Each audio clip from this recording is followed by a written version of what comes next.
Hello दोस्तों, स्वागत है आपका एक ब्रांड न्यू एनिमे में। और ये एनिमे तुम लोग देखना, कसम से तुम लोग को बहुत ही ज्यादा मस्त लगेगा, क्योंकि इसमें वो सारी चीजें हैं जो तुम लोग को एकदम परफेक्ट फिगर में चाहिए।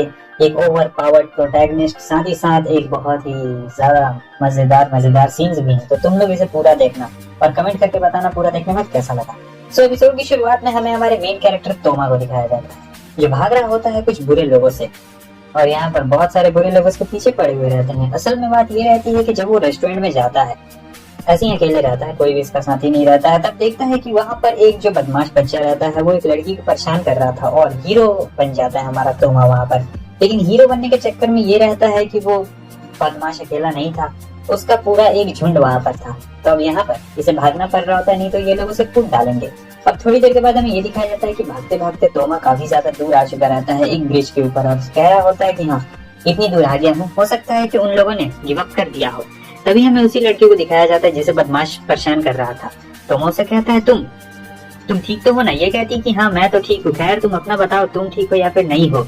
और वैसे भी तुम्हें जानबूझकर हीरो बनने की कोई भी जरूरत नहीं थी, मैंने उन सभी को ठिकाने लगा दिया है। वो कहता है कैसे? तभी अपनी पावर दिखा रही होती है और कह रही होती है कि इस तरीके से मैंने उन लोगों को ठिकाने लगा दिया है। तो मैं हैरान रहता है और कह रहा होता है, अच्छा तो मैं बदमाश को तुमसे नहीं बचा रहा था, बल्कि तुमसे उस बदमाश को बचा रहा था। ये कहती कि हाँ, वैसे तुमने क्या इलेक्ट्रोमैग्नेटिक कैनन के बारे में देखा है? वो कहता है नहीं। तब एक सिक्का वो उछालती है, ऐसे वो करके सिक्का उछालती है, फिर अपनी पावर की मदद से वो कहती है कि ये देखो, ऐसे सिक्के को मारती है। और जब वो ऐसे सिक्के को मारती है तो एकदम खतरनाक वाला लेजर बीम निकलता है, सीधे तोमा के एकदम कान के पास से वो बीम निकलता है और खतरनाक हमला हो जाता है। और उससे समझ में आ चुका रहता है, अच्छा तो इस तरीके से तुमने उन सभी लोग को ठिकाने लगाया है, कहीं उनका भरता तो नहीं ना बना दिया? वो लड़की कहती कि नहीं, मैंने उनका भरता बिल्कुल भी नहीं बनाया। लेकिन इस लड़की को अपने पावर के ऊपर बहुत घमंड रहता है, और तोमा बताता है कि वो लेवल 0 का एस्पर है, मगर ये लड़की कह रही होती है कि हाँ मैं लेवल 5 की हूँ। ये कहता है कि तुम्हें अपनी पावर पे बहुत ज्यादा घमंड है, देखो तुम्हें इतना ज्यादा घमंड नहीं करना चाहिए था। वो कहती तुम्हें बचाने के लिए किसने कहा मुझे? मैंने तो नहीं कहा। तोमा कहता है देखो बस कुछ नहीं, वो लोग तो परेशान कर रहे थे इसलिए मैंने अच्छा काम करने का सोचा, लेकिन तुम तो यहाँ पर कुछ और ही सोच रही हो। वैसे तुम्हारी ये आदत बहुत खराब है, कोई तुम्हारी मदद करता है तो थैंक यू कहना चाहिए। लेकिन इस लड़की को गुस्सा आ जाता है और कह रही होती है कि हाँ मैं तुमसे ताकतवर हूँ, और फिर भी तुम्हारी इतनी हिम्मत, रुको अभी मैं तुम्हें दिखाती हूँ। ये फिर से अपनी इलेक्ट्रिक पावर का इस्तेमाल कर रही होती है, और वो पावर सीधे जाकर हमारे तोमा को लग जाती है। तोमा अपने हाथों से उस पावर को रोकने की कोशिश करता है, और वो लड़की कहती है कि नहीं इम्पॉसिबल, मैं लेवल 5 की हूँ, तुम लेवल 0 के हो, आखिर ऐसा कैसे हो सकता है? तुम कमजोर नहीं हो सकते हो, तुम ताकतवर हो। और इधर तोमा गुस्से में कह रहा होता है कि हाँ तुम्हारा बहुत बुरा बैड लक चल रहा है। लेकिन फिर से वो लड़की अपनी पावर का इस्तेमाल करती है, और इस बार जो थंडरबोल्ट रहता है बहुत तगड़ा रहता है। सीन चेंज होता है, हमें ये दिखाया जाता है तोमा अपने कमरे में पड़ा हुआ था, क्योंकि लाइन कटा हुआ था रात से ही, और साथ ही साथ बहुत ज्यादा गर्मी भी लगी हुई रहती है इसे, तो इसे उठने का बिल्कुल भी मन नहीं कर रहा होता है। ये जाता है फ्रिज खोलकर देखता है कुछ खाने के लिए है या फिर नहीं है, लेकिन फ्रिज में सब्जी बासी हो चुकी रहती है, और जो इसका इमरजेंसी खाना रहता है वो तो इसने सिंक में पहले ही बहा दिया था। और साथ ही साथ इसका किस्मत इतना ज्यादा खराब रहता है कि इसने अपने डेबिट कार्ड को भी तोड़ दिया था, गलती से टूट गया था। मतलब इसकी किस्मत एकदम बुरी रहती है, बिल्कुल हम लोगों की तरह एकदम बुरा किस्मत रहता है। अब फिर ये जाता है कपड़े सुखाने के लिए, और गाना गा रहा होता है कि आसमान कितना नीला है, लेकिन देखो मेरा किस्मत कितना ज्यादा काला है, यानी फ्यूचर बहुत ही ज्यादा डार्क है हमारी तरह। और यहाँ पर ये देख रहा था कि आसमान तो आज साफ है, चलो देखा जाए आज क्या होता है। जैसे ही वो कपड़े सुखाने के लिए जाता है देखता है कि अरे ये क्या, यहाँ सामने में एक लड़की पड़ी हुई रहती है। ये उस लड़की को देख के एकदम हैरान सा हो चुका रहता है, और कहता है कि ये तो इसके कपड़े, ये तो सिस्टर है। और वो सिस्टर कह रही होती है कि भूख लगी है मुझे बहुत जोरों की भूख लगी है। वो सिस्टर ऐसे धीरे धीरे बड़बड़ा रही होती है, फिर अपनी आंख भी खोल देती है और कह रही होती है कि मुझे बहुत जोरों की भूख लगी है, मुझे खाना दो वरना मेरी जान चली जाएगी। वो कहता है क्या, तुम्हारी भूख से जान चली जाएगी? वो पीछे हटने की कोशिश करता है, लेकिन नीचे में उसके पैर का एक सॉसेज रहता है, तो वो उस सॉसेज के ऊपर ही चढ़ चुका रहता है।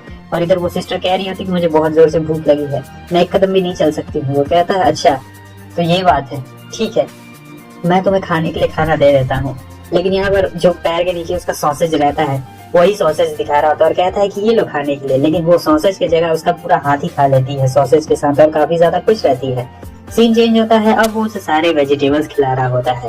वो फ्रिज में बासी जो उसके वेजिटेबल्स थे ना, वही सारा वेजिटेबल्स ये खा रही होती है, और कह रही होती कि वाह ये वेजिटेबल्स कितने ज्यादा टेस्टी हैं, तुमने मेरी जान बचाई, साथ ही साथ खाने के लिए भी दिया। वो पूछ रहा होता सही में ठीक लग रहा है ना, क्योंकि ये बासी रहता है, बताया नहीं था इसने। वो कह रही होती कि हाँ बहुत ही ज्यादा टेस्टी लग रहा है, खाने में बहुत ही ज्यादा मजा आ रहा है। और फिर वो सोचता है नहीं ये मैं क्या कर रहा हूँ, मुझे ऐसा नहीं करना चाहिए। तो वो उसके हाथ से वेजिटेबल्स को छीन लेता है और सारा खुद ही खाने लगता है। उसे बहुत ही खट्टा गंदा टेस्ट आ रहा होता है और ये देखकर सिस्टर की आंख में आंसू आ जाते हैं कि मेरा खाना छीन कर खुद ही खा रहा है। लेकिन यहाँ पर वो ज्यादा नहीं खा पाता है क्योंकि सब्जी बासी हो चुका था, रात का बचा हुआ बासी सब्जी अब नहीं खा पा रहा होता है। और फिर यहाँ पर इन दोनों के बीच में बात चल रहा होता है कि तुम बताओ मेरे छत पे क्या कर रही थी। तब ये बोल रही होती है कि अच्छा वो कुछ बुरे लोग मेरा पीछा कर रहे थे। और फिर अपनी कहानी ऐसे बताती है कि कुछ पीछा कर रहे थे और साथ ही साथ मेरा नाम इंडेक्स है। लेकिन वो मजाक उड़ाने लगता है, कह रहा होता है इंडेक्स ऐसा किसी का नाम नहीं हो सकता है, तुम जरूर झूठ बोल रही होगी। वो कहता है कि नहीं, इंडेक्स ही मेरा नाम है। इंडेक्स मतलब बहुत सारी बुक्स। ये बताती है कि मेरे दिमाग के अंदर बहुत सारी बुक्स है, लगभग 1,03,000 बुक्स मेरे दिमाग के अंदर में है, मैं उन सभी को रीड कर चुकी हूँ।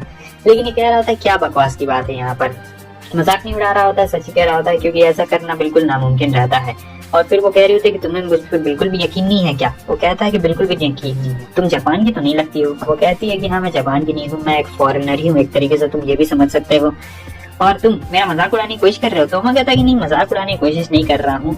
वैसे मैं बहुत सारे लोगों को जानता हूँ जिनके पास एस्पर एबिलिटीज हैं और मेरे पास एबिलिटी नहीं है। लेकिन वो कहती है कि नहीं देखो, मैं मैजिक के बारे में बात कर रही हूँ, मैजिक का इस्तेमाल कर सकते हो, मैजिक के बारे में जानते हो। वो कहता है मैजिक जैसा कुछ नहीं होता है, एस्पर एबिलिटीज होती है, साइंस बहुत ही ज्यादा आगे बढ़ चुका है, ये मैजिक वैजिक कुछ भी नहीं होता है। लेकिन ये गुस्सा हो जाती है और कह रही होती है कि तुम फिर से मेरा मजाक उड़ा रहे हो। तब ये कहता है कि देखो मैजिक जैसा कुछ नहीं होता, अगर मैं अपने राइट हैंड से कुछ भी छूता हूँ तो मेरा बैड लक इतना ज्यादा बैड है कि वो चीज गायब हो जाती है या फिर कुछ बुरा हो जाता है। लेकिन वो मान नहीं रही होती है, कह रही होती है कि ठीक है आके एक बार ट्राई कर लो।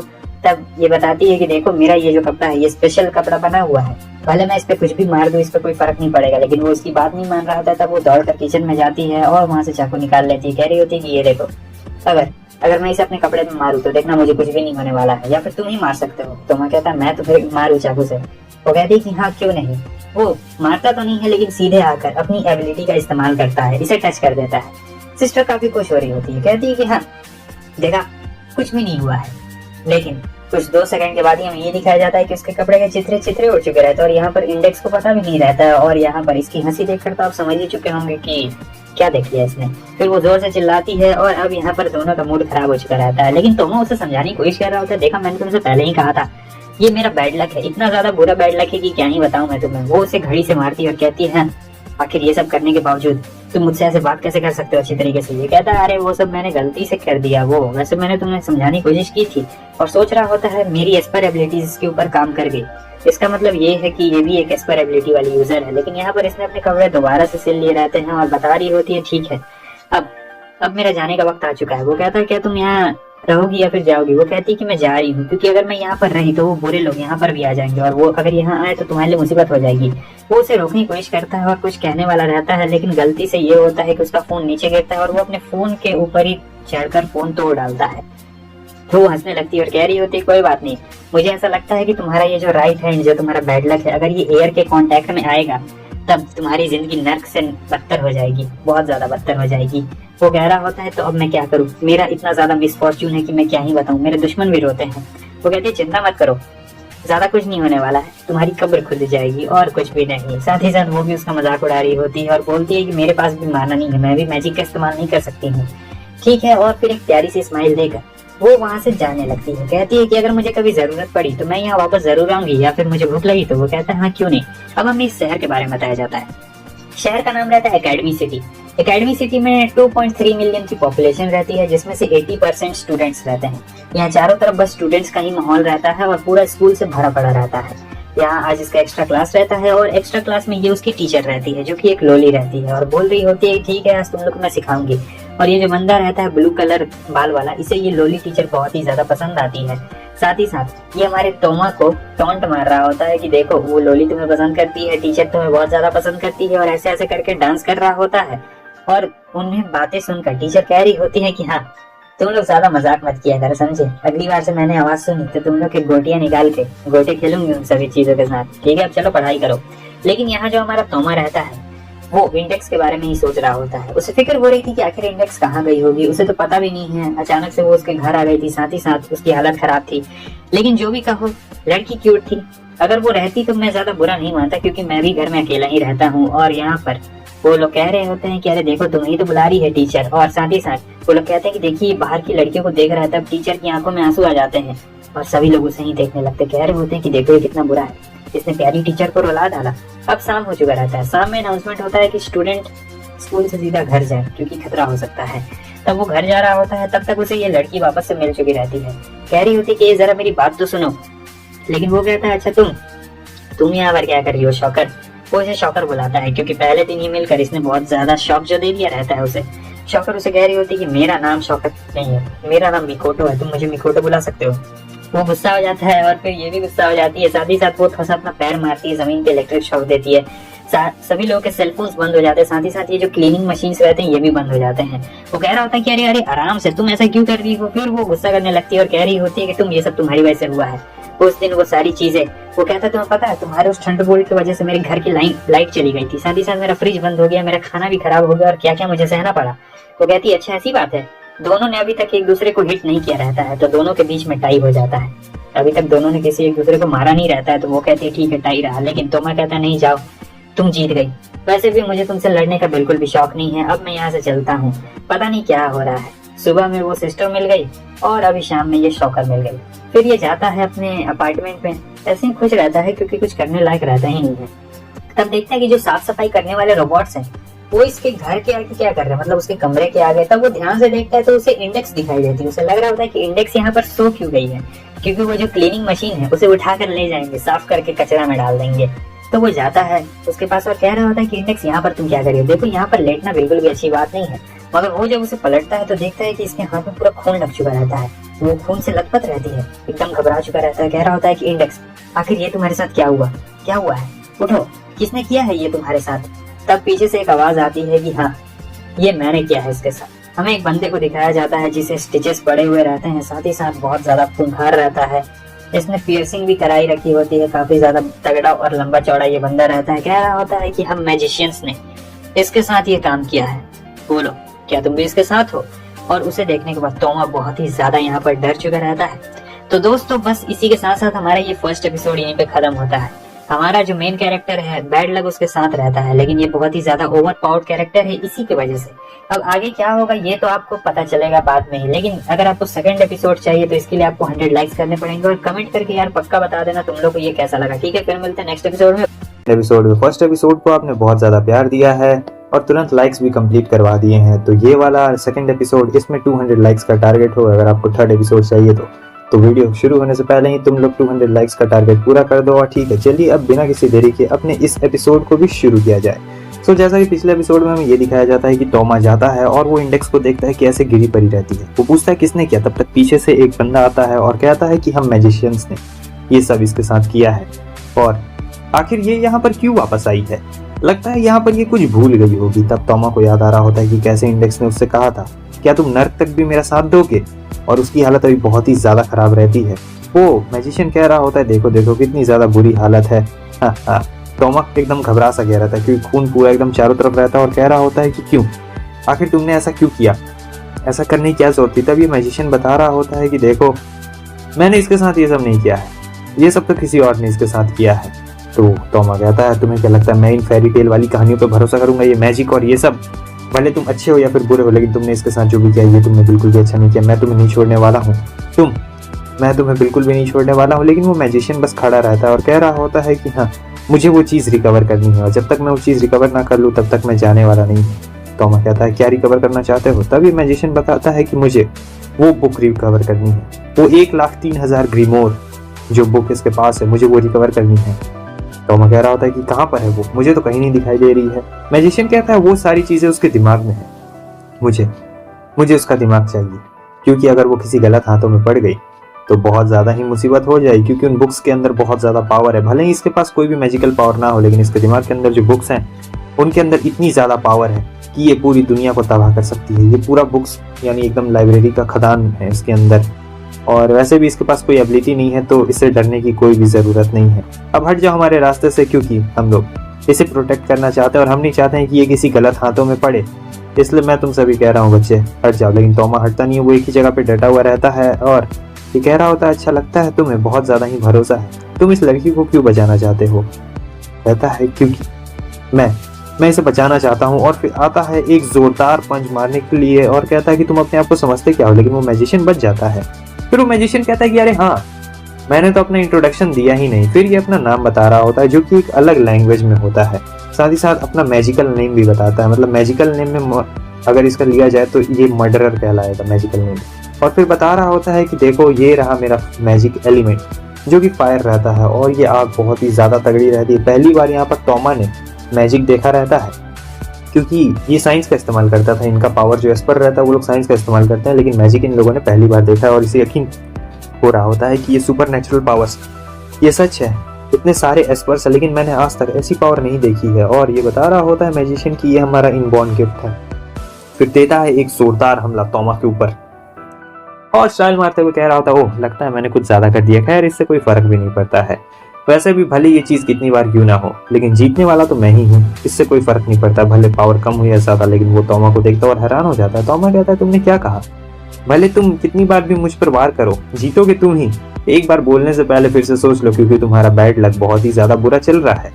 और फिर इससे समझ में नहीं आता है कि आखिर ये सारी चीजें क्या हुई है। वो फिर से टॉमा पे हमला करता है लेकिन वो अपना राइट हैंड आगे बढ़ा देता है और उसका राइट हैंड उसके मैजिक को निगलेक्ट कर रहा होता है। ये देखकर इसे काफी ज्यादा हंसी आ रही होती है और कह रही होती है अच्छा तो तुम ही हो वो, तुम्हारी वजह से उसके कपड़े पहले फट गए थे तभी उसने दूसरे कपड़े पहने हुए हैं। और फिर से हमला करता है। इस बार इसका जो हमला रहता है फायर का बहुत ही ज्यादा तगड़ा रहता है। आसपास के जितने भी दीवार रहते हैं वो सब पिघलना शुरू कर चुके रहते हैं। इस वाले हमले को देखकर तो टॉमा भी डर गया रहता है थोड़ी देर के लिए और सोच रहा होता है कि अब मैं क्या करूं, क्योंकि वो हमला आता है सीधे उस पर वार करता है। वो एक हाथ से पीछे फेंक देता है लेकिन ये हमला इतना कमजोर नहीं रहता है। अंदर में आप मान सकते हैं कि एक फायर बीस्ट आ चुका रहता है जो कि बार बार टॉमा पे वार करने की कोशिश कर रहा होता है और ये बार बार अपने हाथ से उसे रोकने की कोशिश कर रहा होता है। लेकिन वो इतना ज़्यादा पावरफुल रहता है कि इसे काफ़ी ज़्यादा प्रॉब्लम्स का सामना करना पड़ रहा होता है। और जो इंडेक्स रहती है वो अब कुछ बोलना शुरू कर देती है। ये अपना दिमाग के अंदर जो भी इसका बुक रहता है कोई चैप्टर निकाल देती है और उसके बारे में बोलना शुरू कर देती है। मगर वो जो मैजिशियन रहता है उसके सर पर एक जोरदार लात मारते हुए कहता है कि चुप रहो। ये देखकर टॉमा को बहुत ही ज़्यादा बुरा लगता है और ये मैजिशियन कह रहा होता है कि बस मुझे इसी बात का डर है कि कहीं ये कुछ उगल ना दे, इसलिए मुझे तुम्हें जल्द से जल्द राख में बदलना पड़ेगा। और फिर करता है एक जोरदार हमला। वहाँ बिल्डिंग में खतरनाक वाली आग लग चुकी रहती है और बहुत ज्यादा बूम बाम भी हो गया रहता है। टॉमा किसी भी तरीके से नीचे वाले फ्लोर में आ जाता है और हालत एकदम खराब हो जाती है क्योंकि देख सकते हैं आग कितना ज्यादा फैल चुका था और ये सोच रहा होता है कि मैं तो कभी भी मर सकता हूँ। लेकिन ये देखता है कि ये क्या, नीचे वाले अपार्टमेंट में यहाँ पर बहुत सारे तालिस्मा ऐसे क्यों लगाए गए हैं और इन पर कुछ अजीब सा शब्द भी लिखा गया है। तब ये एक को निकालता है और पढ़कर देख रहा होता है। तब तक फिर से वो जो फायर स्पिरिट रहती है इसके पीछे आ जाती है। टॉमा यहाँ से भाग रहा होता है। अभी ये बहुत ही ऊपर वाले फ्लोर में होता है लेकिन फिर से यहाँ पर दिक्कत ये होती है कि ऊपर वाले फ्लोर में होता है एक बहुत ही जोरदार धमाका और हम देखते हैं कि उस धमाके की वजह से जो टॉमा रहता है वो ऊपर वाली फ्लोर से गिर जाता है और सीधे पार्किंग वाले स्लॉट में आकर गिरता है। इसकी हालत खराब हो जाती है और देखता है कि अरे ये क्या। अब वो मॉन्स्टर मेरा पीछा नहीं कर रहा था। उसे पता चल चुका रहता है कि वो बस उसके बिल्डिंग के एरिया तक ही सीमित है, इससे आगे वो नहीं बढ़ सकता है। काफी ज्यादा डर जाता है, भागने लगता है और सोचता है क्या मुझे पुलिस को कॉल करना चाहिए। नहीं, मुझे पुलिस को कॉल नहीं करना चाहिए। मुझे ये सारी चीजें खुद से संभालना पड़ेगा क्योंकि मैं नहीं उसे मुसीबत में छोड़ सकता हूँ क्योंकि उसने मुझसे कहा था क्या तुम मेरी मदद करोगे अगर मैं नर्क तक भी जाऊँ तो। आखिर कौन एक स्ट्रेंजर के लिए नर्क तक जाएगा, लेकिन मैं उसे ऐसा अकेले बिल्कुल नहीं छोड़ सकता हूँ। और इधर हमें ये दिखाया जाता है कि वो इंडेक्स के दिमाग को टच करने के लिए जा रहा होता है। जैसे ही जाता है तब तक वहाँ पर वाटर स्प्रिंग शुरू हो चुका रहता है क्योंकि फायर अलार्म था तो वो शुरू हो गया था और इसका पूरा बाल भिज गया था। आपको पता है आग की कमजोरी पानी होती है। और इधर हमें ये दिखाया जाता है जो टॉमा होता है काफी ज्यादा स्टाइल के साथ आगे बढ़ रहा होता है और कहता है तुम्हारी ये टेक्निक थी तो बहुत अच्छी, लेकिन मेरे सामने तुम्हारी ये टेक्निक बिल्कुल भी काम नहीं आने वाली है। वो मैजिशियन इसे देख के घबरा चुका रहता है और कह रहा होता है कैसे, वो आग 3000 डिग्री सेल्सियस की थी, तुम उससे बच कैसे गए। तब टॉम बताता है कि तुम्हारे ये जितने भी तालिस्मा है ये सब भीग चुके हैं और काम नहीं करने वाले हैं। मगर ऐसा नहीं रहता है, वो जो पीछे से आग रहती है वो आ जाती है और फिर उस फायर स्पिरिट को देख के जो मैजिशियन रहता है हंसने लगता है जोर जोर से और कहता है तुम्हें क्या लगता है अगर तुम उसे पिघला दोगे या फिर उसे गीला कर दोगे तो मेरे फायर स्पिरिट नहीं आने वाली है कि जाओ फायर स्पिरिट उस पर हमला करो। लेकिन फायर स्पिरिट हमला तो करता है मगर टॉमा अपने एक ही हाथ से उस स्पिरिट के टुकड़े टुकड़े कर डालता है और फिर वो बता रहा होता है हाँ, मेरा मेन काम उस पेपर को गीला करना नहीं था, असल में उसके ऊपर जो इंक था वो बहुत ही लो क्वालिटी का था तो वो गायब हो चुका है और अब इंक गायब हो चुका है तो तुम्हें कोई भी नहीं बचा सकता है क्योंकि अगर इसने उसे अपने राइट हैंड से छू दिया तब इसका खेल खत्म हो जाएगा। भले ये मैजिशियन हो चाहे कुछ भी हो, ये अपना पढ़ रहा होता है, एन्चेंटमेंट पढ़ रहा होता है और जो इंडेक्स रहती है वो वहाँ लेटी पड़ी होती है। टॉमा एकदम आता है जोर के साथ और कह रहा होता है अगर मैं उसके साथ नर्क में नहीं जा सकता हूँ तो क्या हुआ, मैं उसे नर्क से खींचकर बाहर निकाल लूंगा। और देता है एक जोरदार पंच उस मैजिशियन को, और वो मैजिशियन वहीं पर बेहोश हो चुका रहता है और ये इंडेक्स को लेकर निकल जाता है। थोड़ी देर के बाद हमें दिखाया जाता है कि फायर ब्रिगेड और सबकी टीम आ चुकी रहती है, क्योंकि बिल्डिंग में आग ज्यादा फैल गई थी। और इस तरफ हमें उस लड़की को दिखाया जाता है जो देख रही होती है। तब तक पीछे से एक और लड़की आ जाती है और कह रही होती है, तो आप यहाँ पर। और फिर वो जो मिकोटो रहती है बता रही होती है कि तुम यहाँ पर क्या कर रहे हो। वो लड़की कहती है कि बहुत जाहिर सी बात है, मैं इसकी इन्वेस्टिगेशन करने आई हूँ कि आखिर यहाँ पर क्या हुआ होगा। वैसे देखने से तो लग रहा है कि ये सारा काम एक एस्पर का है।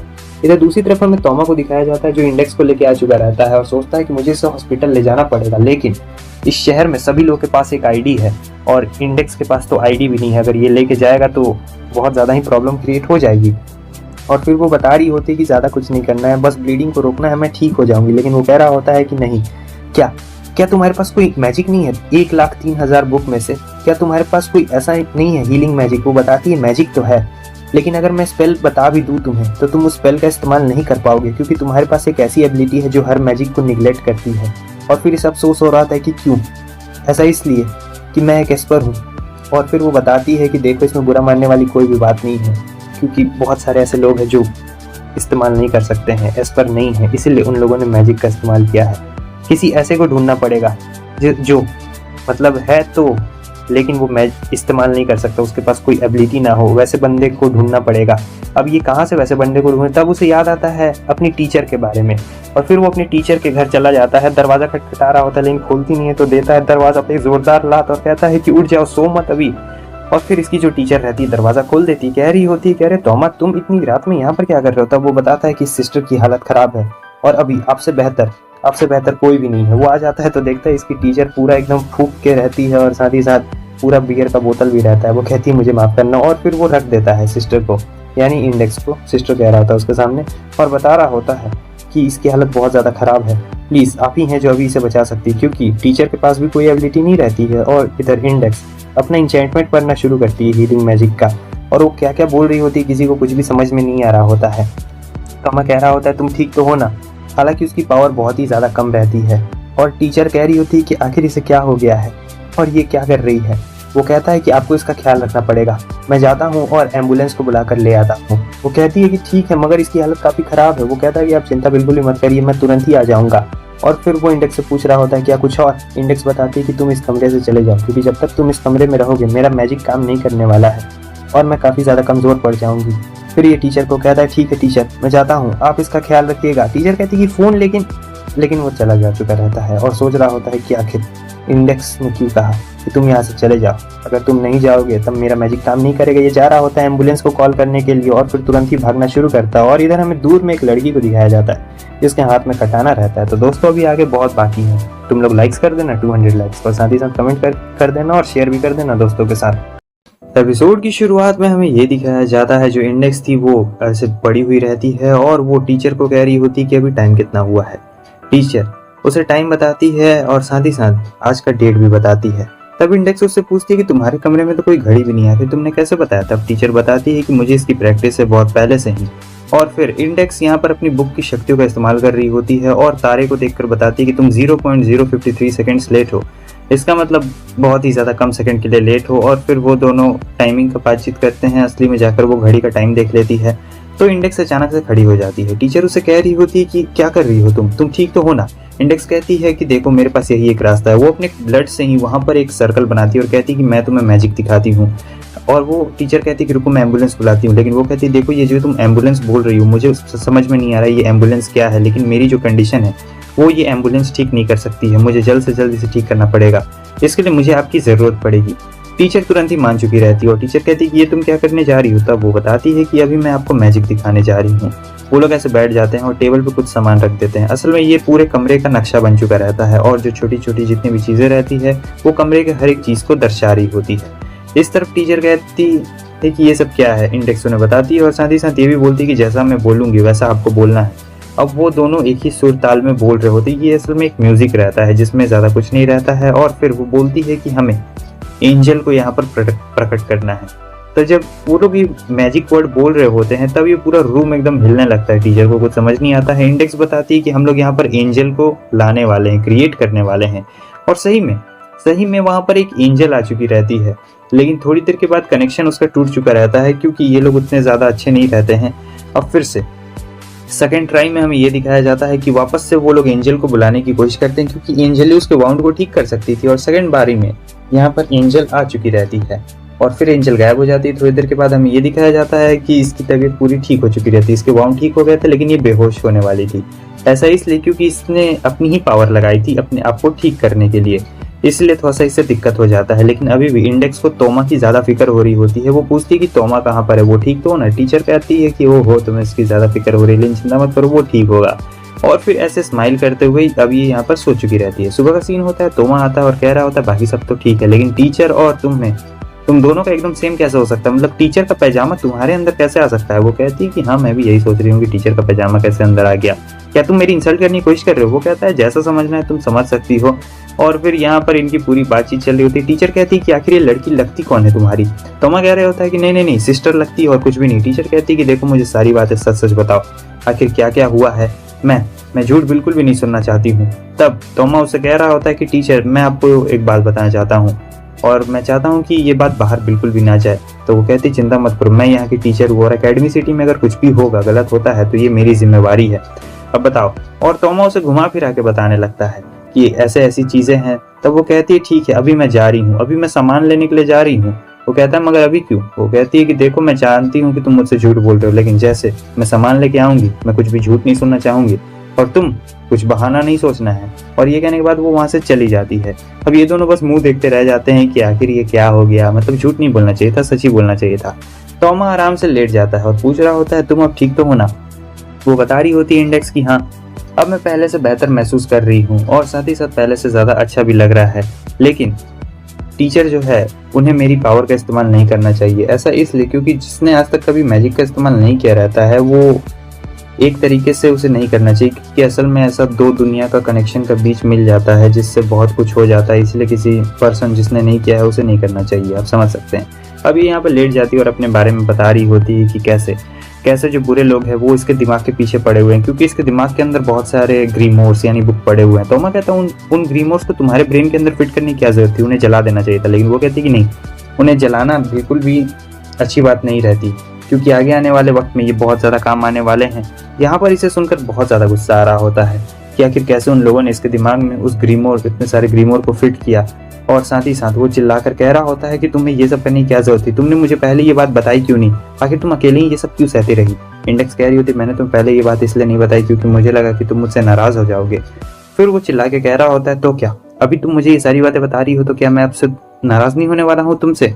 तुम्हें ये सारी बातें पहले बता देनी चाहिए थी, मैं रहता तुम्हारे साथ, आखिर क्या हो गया, तुम मुझे बता ही देती तो वो थोड़ा सा क्या बोला जाए नाराज भी हो जाती है। लड़कियों का पुराना आदत जो रहता है। और फिर तोमा उसे कह रहा होता है कि ये चिंता बिल्कुल ही मत करो, मैं हूं ना यहाँ पर तुम्हारा साथ देने के लिए, कोई बात नहीं, रोना बंद करो, रोना बिल्कुल भी नहीं है। वो रो रही होती है तो बिल्कुल वो जाता है उसके सर पे एक हल्का सा ऐसे मारता है और कहता है चिंता मत करो, कोई भी आएगा तो देखना मैं उसे अपने राइट हैंड से हरा दूंगा, भले कोई भी क्यों ना आए। हाँ देखा, ये मेरा जलवा है। और ये सुनकर इंडेक्स खुश हो जाती है और कह रही होती कि तुम मेरे सामने नर्वस क्यों हो जाते हो, तुम्हारा चेहरा लाल क्यों है। वो छुपने की कोशिश कर रहा होता है, लेकिन इंडेक्स कहती है कि तुम भी ना बहुत ज्यादा शर्माते हो, और जोर से दांत काट लेती है। वो चिल्लाता है जोर से। सीन कट होता है, हमें इन दोनों को दिखाया जाता है। ये दोनों पड़े हुए रहते हैं हमारी इंडेक्स के पीछे, यानी उसके दिमाग के पीछे। और अभी ये दोनों डिस्कस कर रहे होते हैं कि इस एकेडमी सिटी में हमारे दुश्मन तो नहीं आ गए हैं। ये सारे मेंबर्स चर्च के ही रहते हैं, लेकिन चर्च भी बहुत सारे अलग अलग डिविजन्स में डिवाइड किया गया है। तो कोई चर्च अलग चीज़ के लिए काम करता है, दूसरा चर्च अलग चीज़ के लिए काम करता है, और ये सभी चर्चेस के डिवीज़न में से एक है। इंडेक्स भी एक चर्च की डिवीज़न है और ये लोग भी चर्च के डिवीज़न है, लेकिन कौन किस पे क्या है ये किसी को नहीं पता है। सीन चेंज होता है, हमें ये बताया जाता है कि अब उनकी टीचर वापस आ चुकी रहती है, लेकिन वापस आने के बाद टीचर ने कुछ भी नहीं पूछा था। ऐसा हो सकता है कि वो सारी चीज़ों को भुलाना चाहती थी या फिर वो पूछना भूल गई थी। फिर से सीन कट होता है, अब हमें ये दिखाया जाता है जो इंडेक्स रहती है वो नहाने के लिए जा रही होती है। आज ये बहुत ही ज़्यादा खुश रहती है और साथ ही साथ तोमा भी उसके साथ बहुत ही ज़्यादा हंसी मजाक व्यवहार कर रहा होता है। कह रहा होता है कि अच्छा ऐसे क्यों देख रही हो, कुछ पूछना है क्या। वो कहती है कि हाँ पूछना है। टीचर ने उसे ये बताया रहता है कि जापान की सबसे स्पेशलिटी ये है कि नहाने के बाद मिल्क कॉफ़ी मिलता है। तो वो पूछ रही होती पब्लिक बात में ये मिल्क कॉफ़ी क्या होता है। तब वो बताता है कि मिल्क कॉफ़ी एक बहुत ही ज़्यादा मज़ेदार चीज़ होती है, नहाने के बाद पीने का मज़ा ही अलग रहता है। तब ये बताती है कि मैं इंग्लैंड से लगभग 1 साल पहले यहाँ पर आई थी, मतलब 1 साल अभी यहाँ पर हुआ है, तो मैं उतना कुछ नहीं जानती हूँ। और मैं वहाँ पर रहती थी, फिर वहाँ पर मेरा याददाश्त क्या हो गया, असल में मेरी याददाश्त ऐसी है कि मैं धीरे धीरे करके चीज़ें भूल रही हूँ। इसका मतलब ये है कि जैसे एक दिन मैं सो के उठी थी तो मुझे याद ही नहीं था कि मैं कौन हूँ और मैं क्या कर रही हूँ। ये बात सुनकर ये थोड़ा सा हैरान हो जाता है तोमा कि ये कैसी बात है। तब वो उससे पूछता है तो तुम्हारा ये याददाश्त के साथ कुछ पंगा चल रहा है क्या। इंडेक्स कहने लगती है कि क्या हुआ, तुम मुझसे नाराज वराज हो क्या। और फिर वो कहता है कि नहीं मैं तुमसे नाराज नहीं। यहाँ पर फिर वही बात होती है कि इंडेक्स जो चीज़ उसे बताने वाली थी वो फिर से भूल चुकी रहती है। और यहाँ पर इन दोनों का अपना ऐसे ही प्यार भरा झगड़ा शुरू हो चुका रहता है, जहाँ पर इंडेक्स जब हारने लगती है तो वो रो देती है और फिर से उसे दांत काट लेती है। सीन कट होता है, अब ये आ चुका रहता है और कहता है कि बहुत ज़्यादा ही उसने मुझे दांत काट लिया, कहाँ कहाँ काट लिया। एक कदम आगे बढ़ाता है तो देखता है कि रोड पूरा खाली हो चुका रहता है, रोड एकदम सुनसान, कोई भी यहाँ पर नहीं है। समझ नहीं आता है कि ये क्या हो रहा है। और तभी पीछे से एक आवाज़ आती है, तो तुम ही हो जिसने इंडेक्स को बचाया। और हमें एक लड़की को दिखाया जाता है, वो कहती है कि ये मेरा जादू और मैंने सारे लोग को यहाँ से हटा दिया है। ये अपना नाम कानाज़ाकी कारोई बताती है। और फिर दोस्तों हमारा एपिसोड यहीं पे ख़त्म हो जाता है। इसके बाद वाला जो एपिसोड है बहुत ही ज़्यादा घमासान होने वाला है, मतलब हमारा जो तोमा है वो अपने राइट हैंड का इस्तेमाल करेगा, काफ़ी ज़्यादा मज़ा आने वाला है। तो हाँ, इस पे तुम लोग 250 लाइक्स कर देना और साथ ही साथ कम से कम 100 कमेंट्स कर दो। हर एक बंदा एक कमेंट करेगा, ठीक है। फिर मिलते हैं नेक्स्ट एपिसोड में, तब तक के लिए बाय बाय।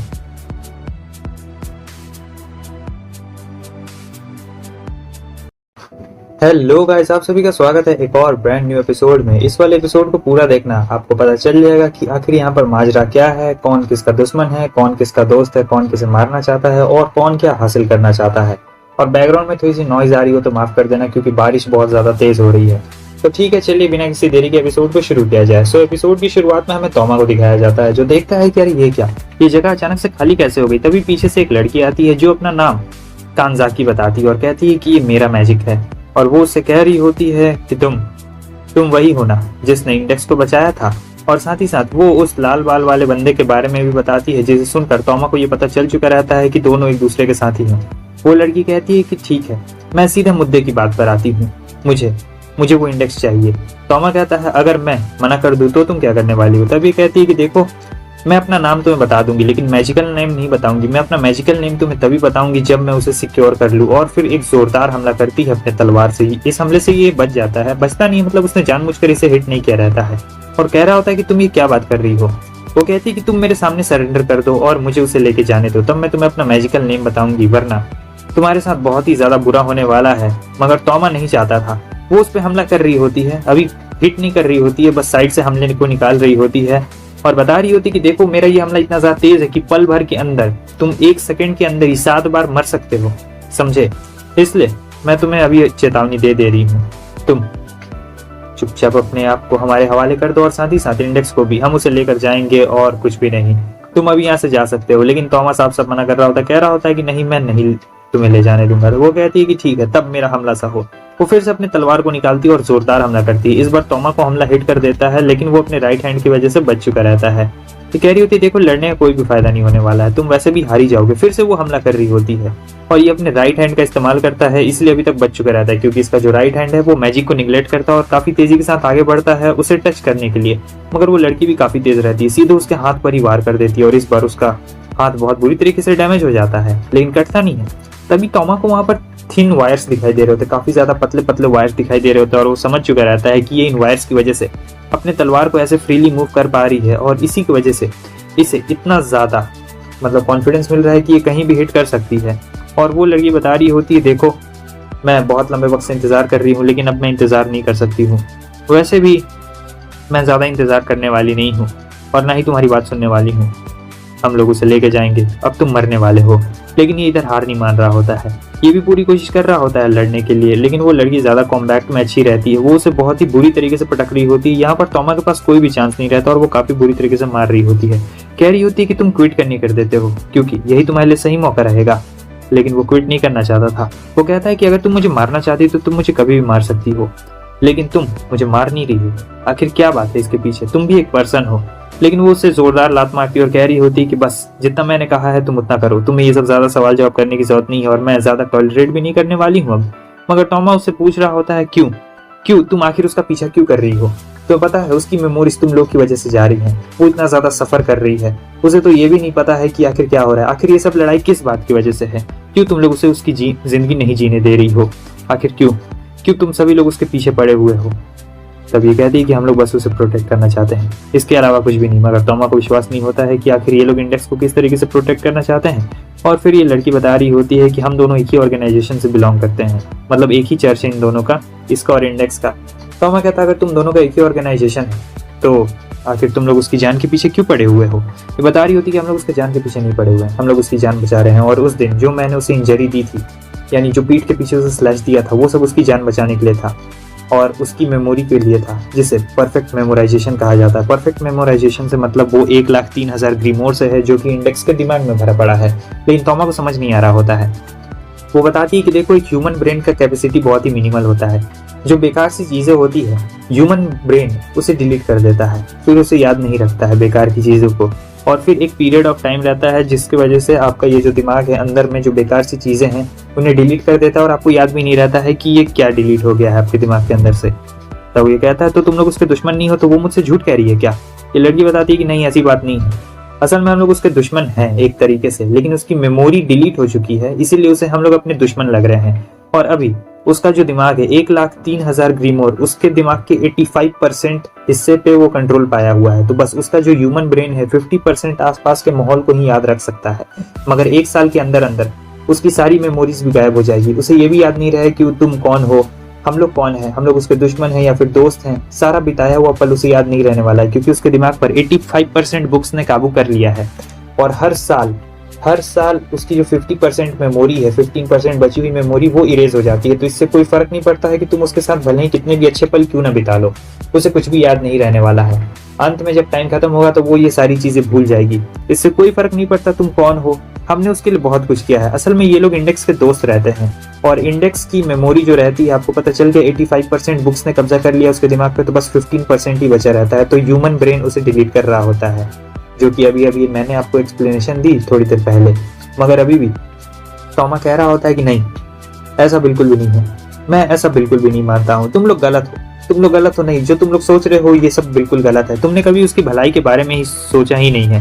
वो कहती है कैसे हमने उसके भलाई के बारे में नहीं सोचा, हमने उसके लिए बहुत कुछ किया है। तब ये कह रहा होता है ठीक है, वो भले मुझे अपना दोस्त ना माने उसकी मेमोरी जाने के बाद, लेकिन मैं हमेशा उसे दोस्त मानूंगा, वो हमेशा मेरे लिए मेरी दोस्त ही रहेगी, भले ही वो एक स्ट्रेंजर क्यों ना हो।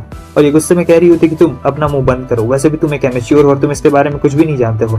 तो पता है हमने क्या क्या किया था मैंने, और साथ ही साथ उस लाल बाल वाले बंदे के बारे में बता रही होती है कि हम लोग कितने अच्छे दोस्त थे, लेकिन वो अब हमें अपना दुश्मन मान रही है। वो इसलिए क्योंकि उसका जो 15% मेमोरी है वो गायब हो चुका है। तुम्हें कोई भी अंदाजा है कि जब तुम किसी के लिए इतना ज्यादा करते हो और उसे कुछ भी याद ना रहे तो दिल में कितना ज्यादा दर्द होता है?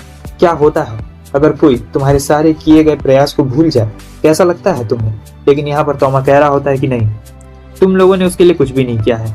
अगर मैं सच कहूँ तो तुम लोग बस अपने बारे में सोचते हो, तुम लोग बस अपने बारे में सोच रहे हो, तुम लोग बस उसे वो जिंदगी देना चाहते हो जो तुम लोग जी रहे हो, वो जिंदगी नहीं जो वो जीना चाहती है। और यहाँ पर इसका डायलॉग सुनने के बाद वो कह रही होती है कि आखिर तुम्हारे कहने का क्या मतलब है, क्या कहना चाहते हो कि हमने उसे जिंदगी नहीं दी है?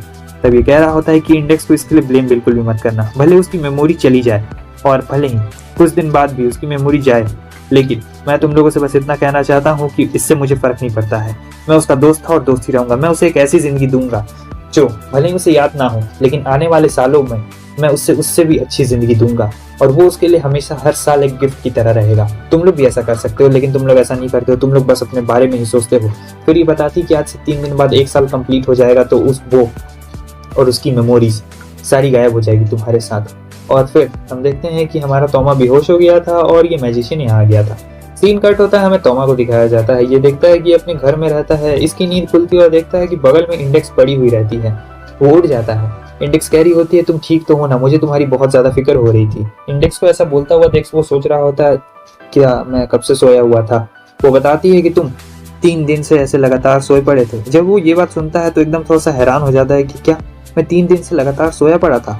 और फिर उसे उस लड़की की बात याद आ रही होती कि एग्जैक्टली 3 दिन के बाद उसकी सारी मेमोरीज गायब हो जाएगी क्योंकि 1 साल हो जाएगा। लेकिन सोच रहा होता है लगता है अभी तक उस जादू ने अपना जगह नहीं लिया है, वरना इसकी सारी मेमोरीज गायब हो चुकी रहती। और फिर बता रही होती इंडेक्स की टीचर तुम्हें यहाँ उठा के ले आई, तुम बेहोश पड़े हुए थे और साथ ही साथ तुम्हें बहुत ही गहरी चोट लगी हुई थी, मुझे बताओ क्या मैं तुम्हारे लिए कुछ कर सकती हूँ। वो कहता है कि नहीं नहीं कुछ भी नहीं, मैं ठीक हूँ। और फिर बता रही होती कि टीचर कैसे तुम्हें उठा के ले, मैं तुम्हारी कुछ भी मदद नहीं कर सकती। इंडेक्स को यहाँ पर बहुत ही ज़्यादा बुरा लग रहा होता है तोमा के लिए, मगर तोमा उससे कहता है अरे हाथ में बस हल्की फुल्की सी चोट ही लगी हुई है, इससे कोई फर्क नहीं पड़ता है, मैं ठीक हो जाऊंगा, बस ऐसे इस बैंडेज को हटाऊंगा। लेकिन यहाँ पर इंडेक्स को गुस्सा आता है, कह रही होती है कि तुम बदले नहीं। वो कहता है देखो मैं मैजिक वैजिक पे भरोसा नहीं करता हूँ। वो कहती है कि तुम भी ना बिल्कुल वन साइडेड लव की तरह हो, भरोसा ही नहीं करते हो। कहता है कि अच्छा ठीक है चलो, वैसे भी मैजिक पे से बिल्कुल ही भरोसा नहीं हो रहा होता है।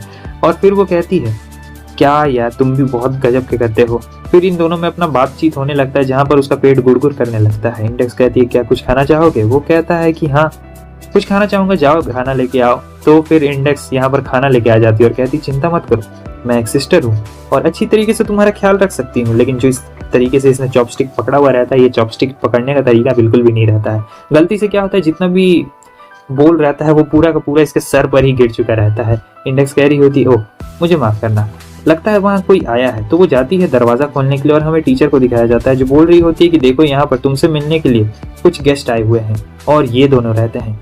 इंडेक्स इन दोनों को जानती थी क्योंकि अभी तक उसकी मेमोरी गई नहीं थी। और फिर ये दोनों कह रहे होते हैं कि तोमा तुम अपनी इस बॉडी के साथ कहीं भाग भी नहीं सकते हो।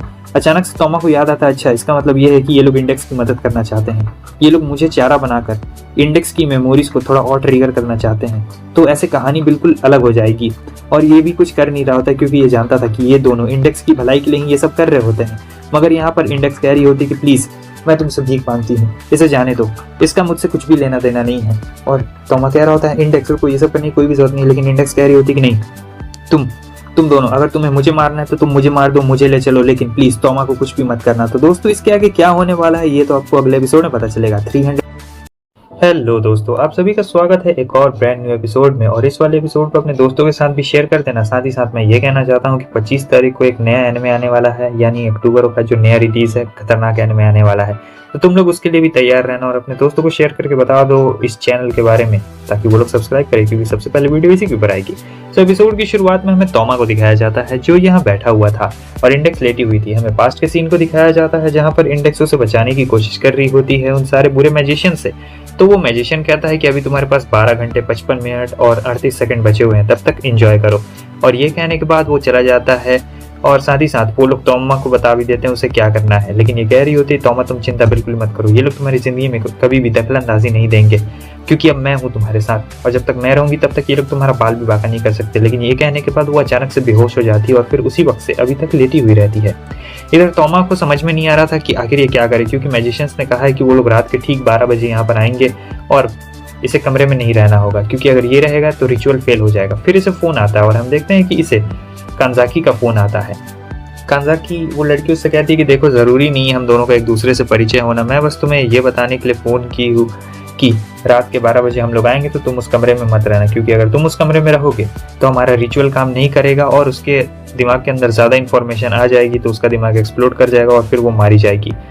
ये तुम्हारा आखिरी मौका है उसे फेयरवेल कहने का, क्योंकि फिर उसके बाद तुम उसे याद नहीं रहने वाले हो। और साथ ही साथ फिर से वही बात बोल रही होती है। लेकिन यहाँ पर हमारा जो तोमा रहता है वो मानने को तैयार ही नहीं रहता है कि ऐसी क्या चीज़ है, मतलब मैजिक भी इसे सॉल्व नहीं कर सकती है, आखिर ये क्या बकवास सी चीज़ है। लेकिन वो कह रही होती है कि देखो ऐसी ही बात है। फिर वो कहता है तो हमारा साइड का क्या हुआ। वो कहती है हमारे साइड का कहने का क्या मतलब है। तोमा कहता है अगर मैजिक इसे ठीक नहीं कर सकता है तो साइंस इसे ठीक कर सकता है, क्योंकि साइंस के पास बहुत ज़्यादा तरीके हैं ऐसे मेमोरी लॉस केसेस के।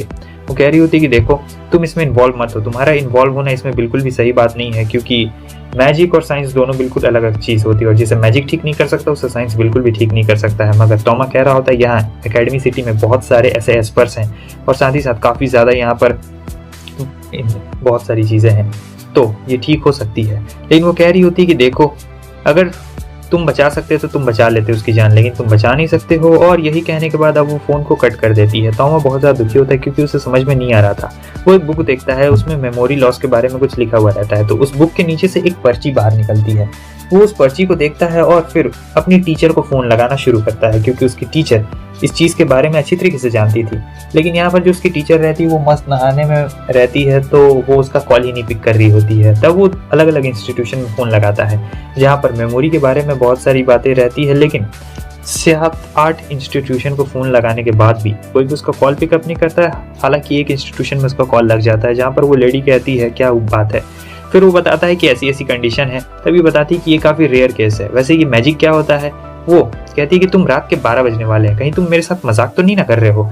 जैसे वो घड़ी की तरफ देखता है कि रात के 12 बजने वाले हैं, तब इसके हाथ से फ़ोन गिर जाता है, क्योंकि अब इसने उम्मीद खो दी थी। अब इसने सोच लिया था कि अब इसे इंडेक्स भूल जाएगी।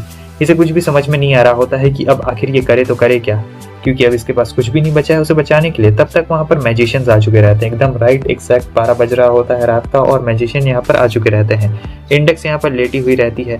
मैजिशियन उसे कह रहे होते हैं कि तुमने इससे गुड बाय कह दिया है, अब तुम इस कमरे से निकल सकते हो। और दूसरी वाली मैजिशियन से कह रहा होता है कि प्रिपरेशन की तैयारी करो। मगर तोमा कह रहा होता है देखो एकेडमी सिटी में बहुत सारे एक्सपर्ट्स हैं, बहुत ज़्यादा हैं, और काफ़ी ज़्यादा, मतलब हम लोग इसे बचा सकते हैं, तुम लोग को इसकी मेमोरी को मारने की कोई भी ज़रूरत नहीं है। लेकिन उस मैजिशियन को अब बहुत ही ज़्यादा गुस्सा आ रहा होता है और तोमा उसे समझाने की कोशिश कर रहा होता है कि हम लोग थोड़ी देर और रुक सकते हैं, कुछ ना कुछ तो हम लोग इसमें ज़रूरी कर लेंगे। तभी मैजिशियन तोमा को पकड़ता है और कहता है ज़रा इसकी तरफ ध्यान से देखो, क्या तुम अपने थोड़े से वक्त के लिए इसे तकलीफ में डालना चाहते हो?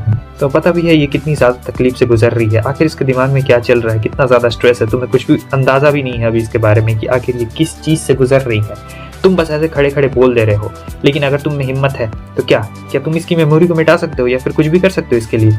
ये देखो, अगर तुम इसे टच करोगे तो इसकी मेमोरी वो गायब हो जाएगी, और साथ ही साथ जो इसके पास प्रॉब्लम है वो भी ठीक हो सकती है, लेकिन अगर कुछ भी ऊंच नीच हुई तो इसकी जान जा सकती है। बताओ क्या तुम ये काम कर सकते हो? क्योंकि तुम्हारी एबिलिटी से ये पॉसिबल है।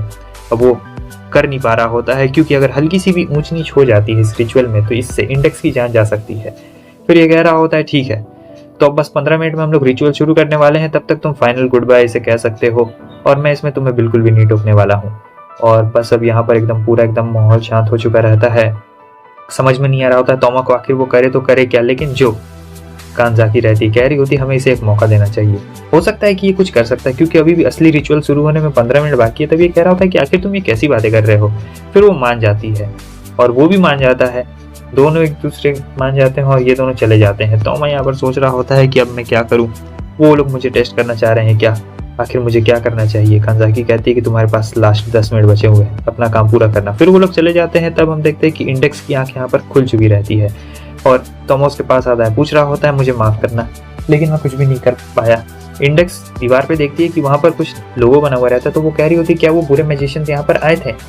फिर वो उठने की कोशिश करती है, तो वो कह रहा होता है कि नहीं उठना मत, तुम ऐसे ही लेटे रहो, मैं तुमसे वादा करता हूँ कि अगली बार सब चीज़ ठीक हो जाएगा। इस बार तो भले खेल ऐसे खत्म हो रहा है, लेकिन अगली बार सब चीज़ ठीक हो जाएगा। तुम जिन लोगों को पसंद करती हो वो लोग तुमसे दूर बिल्कुल भी नहीं जाने वाले हैं। यहाँ पर इंडेक्स की आंखों में भी आंसू आ जाते हैं और वो कह रही होती हाँ क्यों नहीं, इस बार सह लेती, लेकिन अगली बार से ऐसा बिल्कुल भी मत करना। और फिर ऐसा कहने के बाद वो धीरे धीरे कर अपनी आंखें बंद कर लेती है। लेकिन अचानक से तोमा के दिमाग में एक बात याद आती है कि आखिर कानज़ाकी को कैसे पता कि मतलब दिमाग में से सिर्फ 15% ऐसा हिस्सा है जो उन लोग को इरेज करना है, और 1,03,000 ग्रीमोर ने 85% हिस्से को कवर करके रखा है, क्योंकि ये कैलकुलेशन बहुत ही ज़्यादा डिफिकल्ट रहती है। अब वो दिमाग लड़ा रहा होता है कि आखिर कैसे उसे पता है कि सिर्फ 50% ही है। और अब उसका दिमाग पूरा ज़ोर शोर से चलने लगता है। तो वो जाता अपनी टीचर को फिर से फ़ोन लगाता है। इस बार उसके टीचर ने फ़ोन उठा लिया रहता है और उसकी टीचर न्यूरोलॉजिस्ट रहती है, तो वो बहुत कुछ जानती हुई है दिमाग के बारे में, और बता रही होती है कि देखो जो ह्यूमन ब्रेन होता है वो एक इस तरीके का चीज़ है, मतलब इस तरीके का मशीन है कि अगर 100 साल बाद भी उसे कोई चीज़ याद रखनी हो तो वो याद रख सकता है। ज़रूरी नहीं है कि वो 15% हिस्सा अगर हम लोग गायब कर दिया फिर और इन्फॉर्मेशन आ जाए तो उसका दिमाग एक्सप्लोड हो जाएगा या फिर कुछ वैसा हो जाएगा, क्योंकि ये बहुत ही कॉम्प्लिकेटेड चीज़ है और कोई भी नहीं जानता है कि आखिर ह्यूमन ब्रेन कितना ज़्यादा मेमोरी को स्टोर करके रख सकता है। जब उसकी टीचर ये बात बोलती है तभी से सारी बातें समझ में आती है कि ऐसा हो सकता है कि चर्च कहीं झूठ ना बोल रहा हो। आखिर चर्च ने इंडेक्स के साथ कुछ किया हो, और उसने ऐसा इसलिए किया हो क्योंकि इसके दिमाग में 1,03,000 ग्रीमोर है और ये एक बहुत ही अच्छा हथियार बन सकती है। और अगर इंडेक्स को अपनी यादाश्त याद रहती है तो वो बहुत कुछ कर सकती है। क्या जानबूझकर चर्च ने इसके दिमाग के साथ कोई एक्सपेरिमेंट किया हो और साथ ही साथ इसके दोस्तों को ये बोल दिया हो कि अगर और भी ज़्यादा इन्फॉर्मेशन इसके दिमाग के अंदर जाएगी तो इसका दिमाग एक्सप्लोड हो सकता है। अब ये बात पूरा तोमा के दिमाग के अंदर घुस रहा होता है। साथ ही साथ उसे मैजिशियन की बात याद आ जाती है कि अगर तुम कुछ कर सकते हो तो कर लो, लेकिन अब ये अपने हाथ से बैंडेज हटा देता है और कह सकता है कि ठीक है मैं इसे ख़त्म कर डालूंगा। फिर धीरे धीरे करते करते ये इंडेक्स की तरफ आगे बढ़ता है। यहाँ पर इंडेक्स लेटी हुई रहती है, वो इंडेक्स के सर पे ऐसे हाथ रखता है, लेकिन अभी कुछ नहीं हो रहा होता है। सोचता है आखिर हो क्यों नहीं रहा है कुछ। फिर वो उसके चेहरे पर हाथ रखता है, सोच रहा होता है लगता है मुझे कुछ ऐसी जगह हाथ रखना पड़ेगा जहाँ पर मैंने कुछ टच नहीं किया हो, या फिर कोई और भी ऐसी जगह है। तब ये सीधे उसके चेहरे के ऊपर देख रहा होता है जहाँ पर उसे लिप्स दिखाई दे रहे होते हैं। तो वो अपनी उंगलियों को उसके लिप्स के ऊपर लेके जा रहा होता है, लेकिन अभी भी कुछ नहीं होता है। तो वो उसके मुंह के अंदर अपनी उंगली को डाल देता है, जहाँ हम देखते हैं कि एक सील लॉक रहता है उसके मुंह के अंदर। जैसे ही वो उस सील को टच करता है, एक जोरदार झटका लगता है और ये पीछे तुरंत ही गिर चुका रहता है। काफी ज्यादा शॉक लगा रहता है। हम देखते हैं कि इंडेक्स को अचानक से कुछ होने लगता है, जैसे उसके अंदर कोई भूत घुस गया हो, और वो उठती है, मशीन की तरह कह रही होती है कि किसी ने 3 में से एक सील को तोड़ने की कोशिश की है। यहाँ पर वो अब अपना मोड एक्टिवेट कर देगी, क्योंकि उसे ऐसा लग रहा होता है कि कोई 1,03,000 ग्रीमोर को टच करने की कोशिश कर रहा है। फिर होता है वहाँ कमरे में एक जोरदार धमाका। वो धमाका सुनकर ये मैजिशियन भी अंदर आ जाते हैं और देख रहे होते हैं कि आखिर ये सब यहाँ पर क्या चल रहा है। और वो कह रही होती है 3 में से एक सील को किसी ने हटाने की कोशिश की है, 1,03,000 ग्रीमोर को प्रोटेक्ट करना है, जो भी इंट्रूडर है उसे मैं खत्म कर डालूंगी। और फिर वो इंट्रूडर को चेक करती है, तो वो तो तोमा ही रहता है। इंट्रूडर को चेक करने के बाद उसे पता चल चुका रहता है कि आखिर इसे किस तरीके का वेपन इस्तेमाल करना है अपने इंट्रूडर के खिलाफ। और यहाँ पर वो अपने सुपर मोड में आ चुकी रहती है, मतलब इस मोड में वो किसी को भी खत्म कर सकती है। आपको पता है उसके पास 1,03,000 ग्रीमोर है, यानी कितनी ज्यादा मैजिकल पावर है उसके अंदर, और अब काफी ज्यादा खतरनाक मोड में आ चुकी रहती है। तो बस दोस्तों एपिसोड तो यहीं पे खत्म हो जाता है, लेकिन मैं तुम लोगों से एक बात कहना चाहता हूँ, इस बात को सुन के जाना कि अभी 25 तारीख से ही नए नए एनिमे आना शुरू हो जाएंगे। मतलब जो नया नया रिलीज है एनिमे का वो सारा आना शुरू हो जाएगा। तो मैं चाहता हूँ कि तुम लोग अपने दोस्तों को बता दो इस चैनल के बारे में, क्योंकि सबसे पहले एपिसोड इसी चैनल के ऊपर आएगा। और हाँ, अगर तुमने मेरा सेकंड चैनल मांगा जोन 2.0 सब्सक्राइब नहीं किया है तो जाकर उसे सब्सक्राइब कर लो, क्योंकि मैं उसके ऊपर भी नए नए एनिमे डालने वाला हूँ। दोनों चैनल के ऊपर आएंगे और टोटल मैंने 11 एनिमे तुम लोग के लिए चुने हैं। तो कमेंट में लिंक है, जाके सब्सक्राइब कर लेना।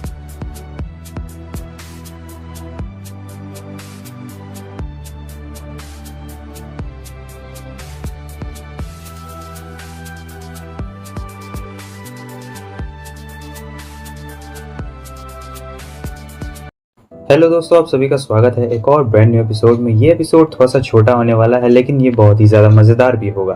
तो आप लोग बस हमारे चैनल पे बने रहे और साथ ही साथ सेकंड चैनल मांगा जोन 2.0 को भी सब्सक्राइब कर दो। उस पर भी न्यू एनिमे आने वाले हैं जो अक्टूबर से आएंगे। मैंने पहले ही आप लोग को बता दिया और काफ़ी बार बता चुका हूँ, इसलिए जाओ और चैनल को जाके सब्सक्राइब कर लो। सो एपिसोड की शुरुआत में हमें ये दिखाया जाता है जो इंडेक्स रहती है वो अपने ऊपर से काबू खो चुकी रहती है और अपना सेल्फ डिफेंस सिस्टम अब एक्टिवेट कर लिया रहता है उसने। साथ ही साथ उसने टॉमा के खिलाफ अपना एक स्पेशल मैजिक भी इस्तेमाल करने का सोच लिया होता है कि वो किस तरीके का मैजिक इस्तेमाल करेगी। और यहाँ पर जो उसका मैजिक रहता है बहुत ही ज़्यादा खतरनाक टाइप का मैजिक रहता है। हमें ये दिखाया जाता है कि इंडेक्स एक जोरदार हमला करती है, लेकिन टॉमा अपने राइट हैंड से उसे रोकने की कोशिश कर रहा होता है, मगर इसका राइट हैंड धीरे धीरे फट रहा होता है। और ये बता रहा होता है उन मैजिशियंस को कि कैसे जो चर्च है इसकी मेमोरीज को वापस नहीं लाना चाहता है, क्योंकि अगर इंडेक्स की मेमोरीज हमेशा हमेशा के लिए रहेगी तो चर्च के लिए बहुत ही ज़्यादा दिक्कत वाली बात हो जाएगी, और चर्च ऐसा बिल्कुल भी नहीं चाहता है। फिर वो मैजिशियन को सारी बातें बता भी देता है। मैजिशियन कह रहा होता है कि मुझे माफ़ करना, लेकिन मैं उसकी जान बचाना चाहता हूँ। मगर टॉमा उससे ये कह रहा होता है, क्या तुम ऐसा नहीं चाहते हो? तुम क्या ये चाहते हो कि वो सारी चीज़ें भूल जाए? क्या तुम ये चाहते हो कि वो तुम्हें कभी भी याद ना रखे? हम लोग उसके दुश्मन नहीं है, ना ही तुम उसके दुश्मन हो। अगर कोई असली दुश्मन है तो वो चर्च है इसका दुश्मन। और यहाँ पर दोनों मैजिशियंस मान चुके रहते हैं और ये लोग टॉमा की मदद कर रहे होते हैं, क्योंकि इंडेक्स ओवर पावर हो चुकी थी। वो थोड़ा सा उसका पैर फिसल जाता है और हम देखते हैं कि उसका जो लाइटनिंग बीम रहता है पूरा स्पेस तक चला जाता है, और ये बीम को ड्रैगन ब्रेथ कहा जाता है। और अगर ये हल्का सा टॉमा को लग जाए तो उसका खेल खत्म। फिर ऐसा ही होता है, इंडेक्स आती है और उस पर वापस से बीम से हमला करती है, मगर जो मैजिशियन रहता है फायर वाला वो अपने फायर एट्रीब्यूट का इस्तेमाल करता है।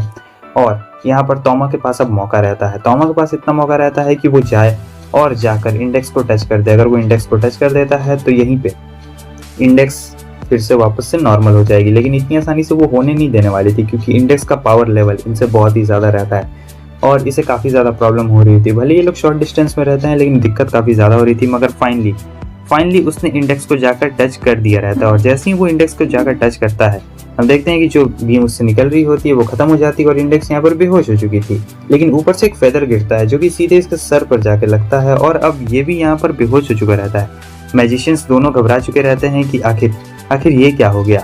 अब सीन कट होता है, हमें डॉक्टर को दिखाया जाता है जो कहते हैं कि वो बच्चा वहाँ बेहोश है, हालांकि उसके लिए लेटर आया हुआ है। तो इंडेक्स कहती है कि लाइए मुझे ये लेटर दीजिए, और ये लेटर आया होता है उस मैजिशियन की तरफ से, जहाँ पर वो मैजिशियन बताता है कि मैं तुम्हारे साथ कॉपरेट तो नहीं करना चाहता हूँ, भले कि हमने चर्च से पूछा था मगर चर्च ने हमारा जवाब देने से साफ साफ इनकार कर दिया। लेकिन चिंता मत करो, हम सच का पता लगा कर ही रहेंगे। वो पूरा मैसेज घुमा फिरा के बोलता है और कहता है कि तुम भागना मत, क्योंकि मैं तुम्हें मारने के लिए आ रहा हूँ। हालांकि तुम अभी लेटे हुए हो और मैं पीठ पीछे वार बिल्कुल नहीं करता हूँ। तो ये लेटर पढ़ के वो लेटर फाड़ देती है और कह रही होती है कि वो भी ना।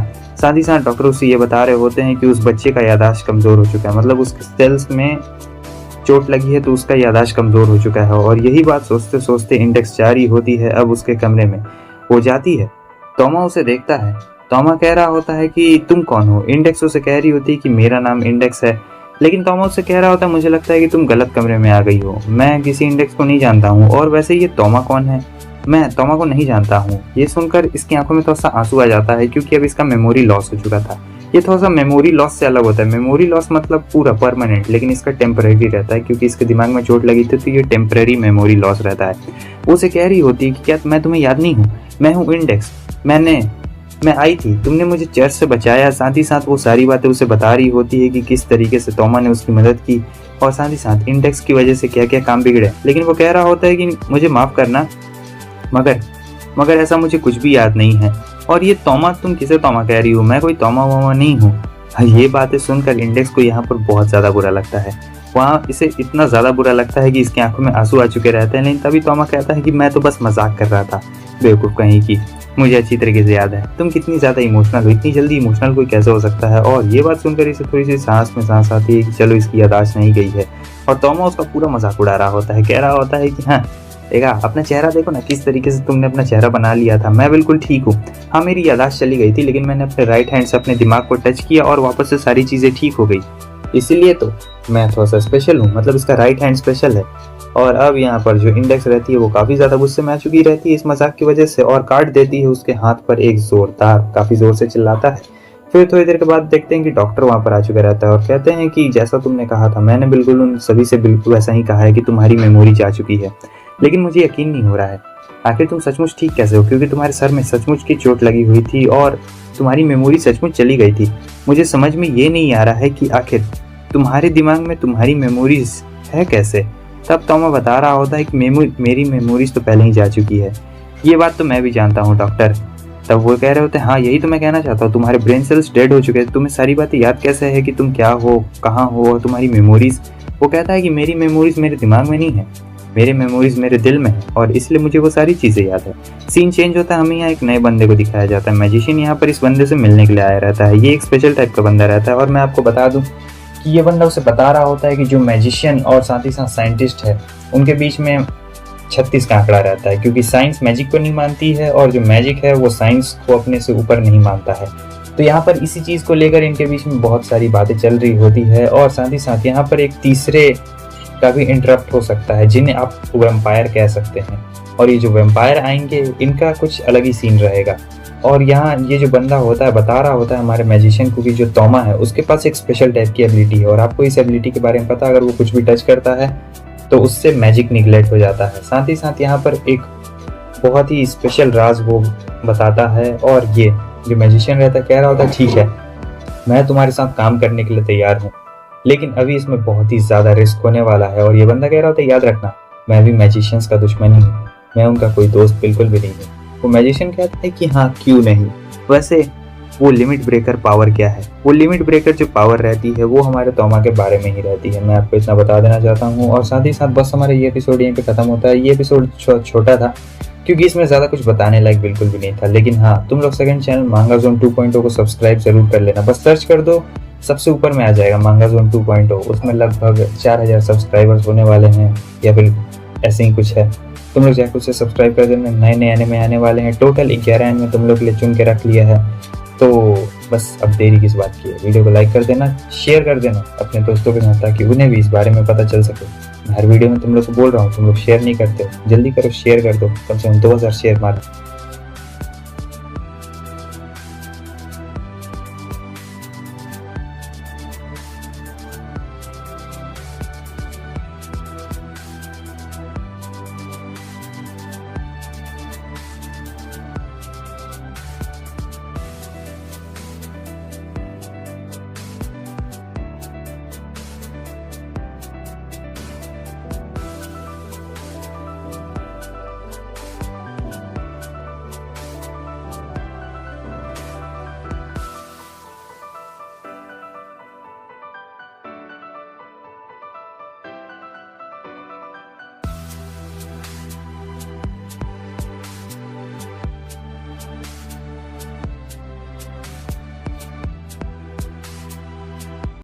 एपिसोड की शुरुआत में हमें एक गांव को दिखाया जाता है जो कि पूरा एकदम वीरान था और साथ ही साथ यहाँ पर बहुत ज्यादा लाशें भी हमें दिखाई जाती है।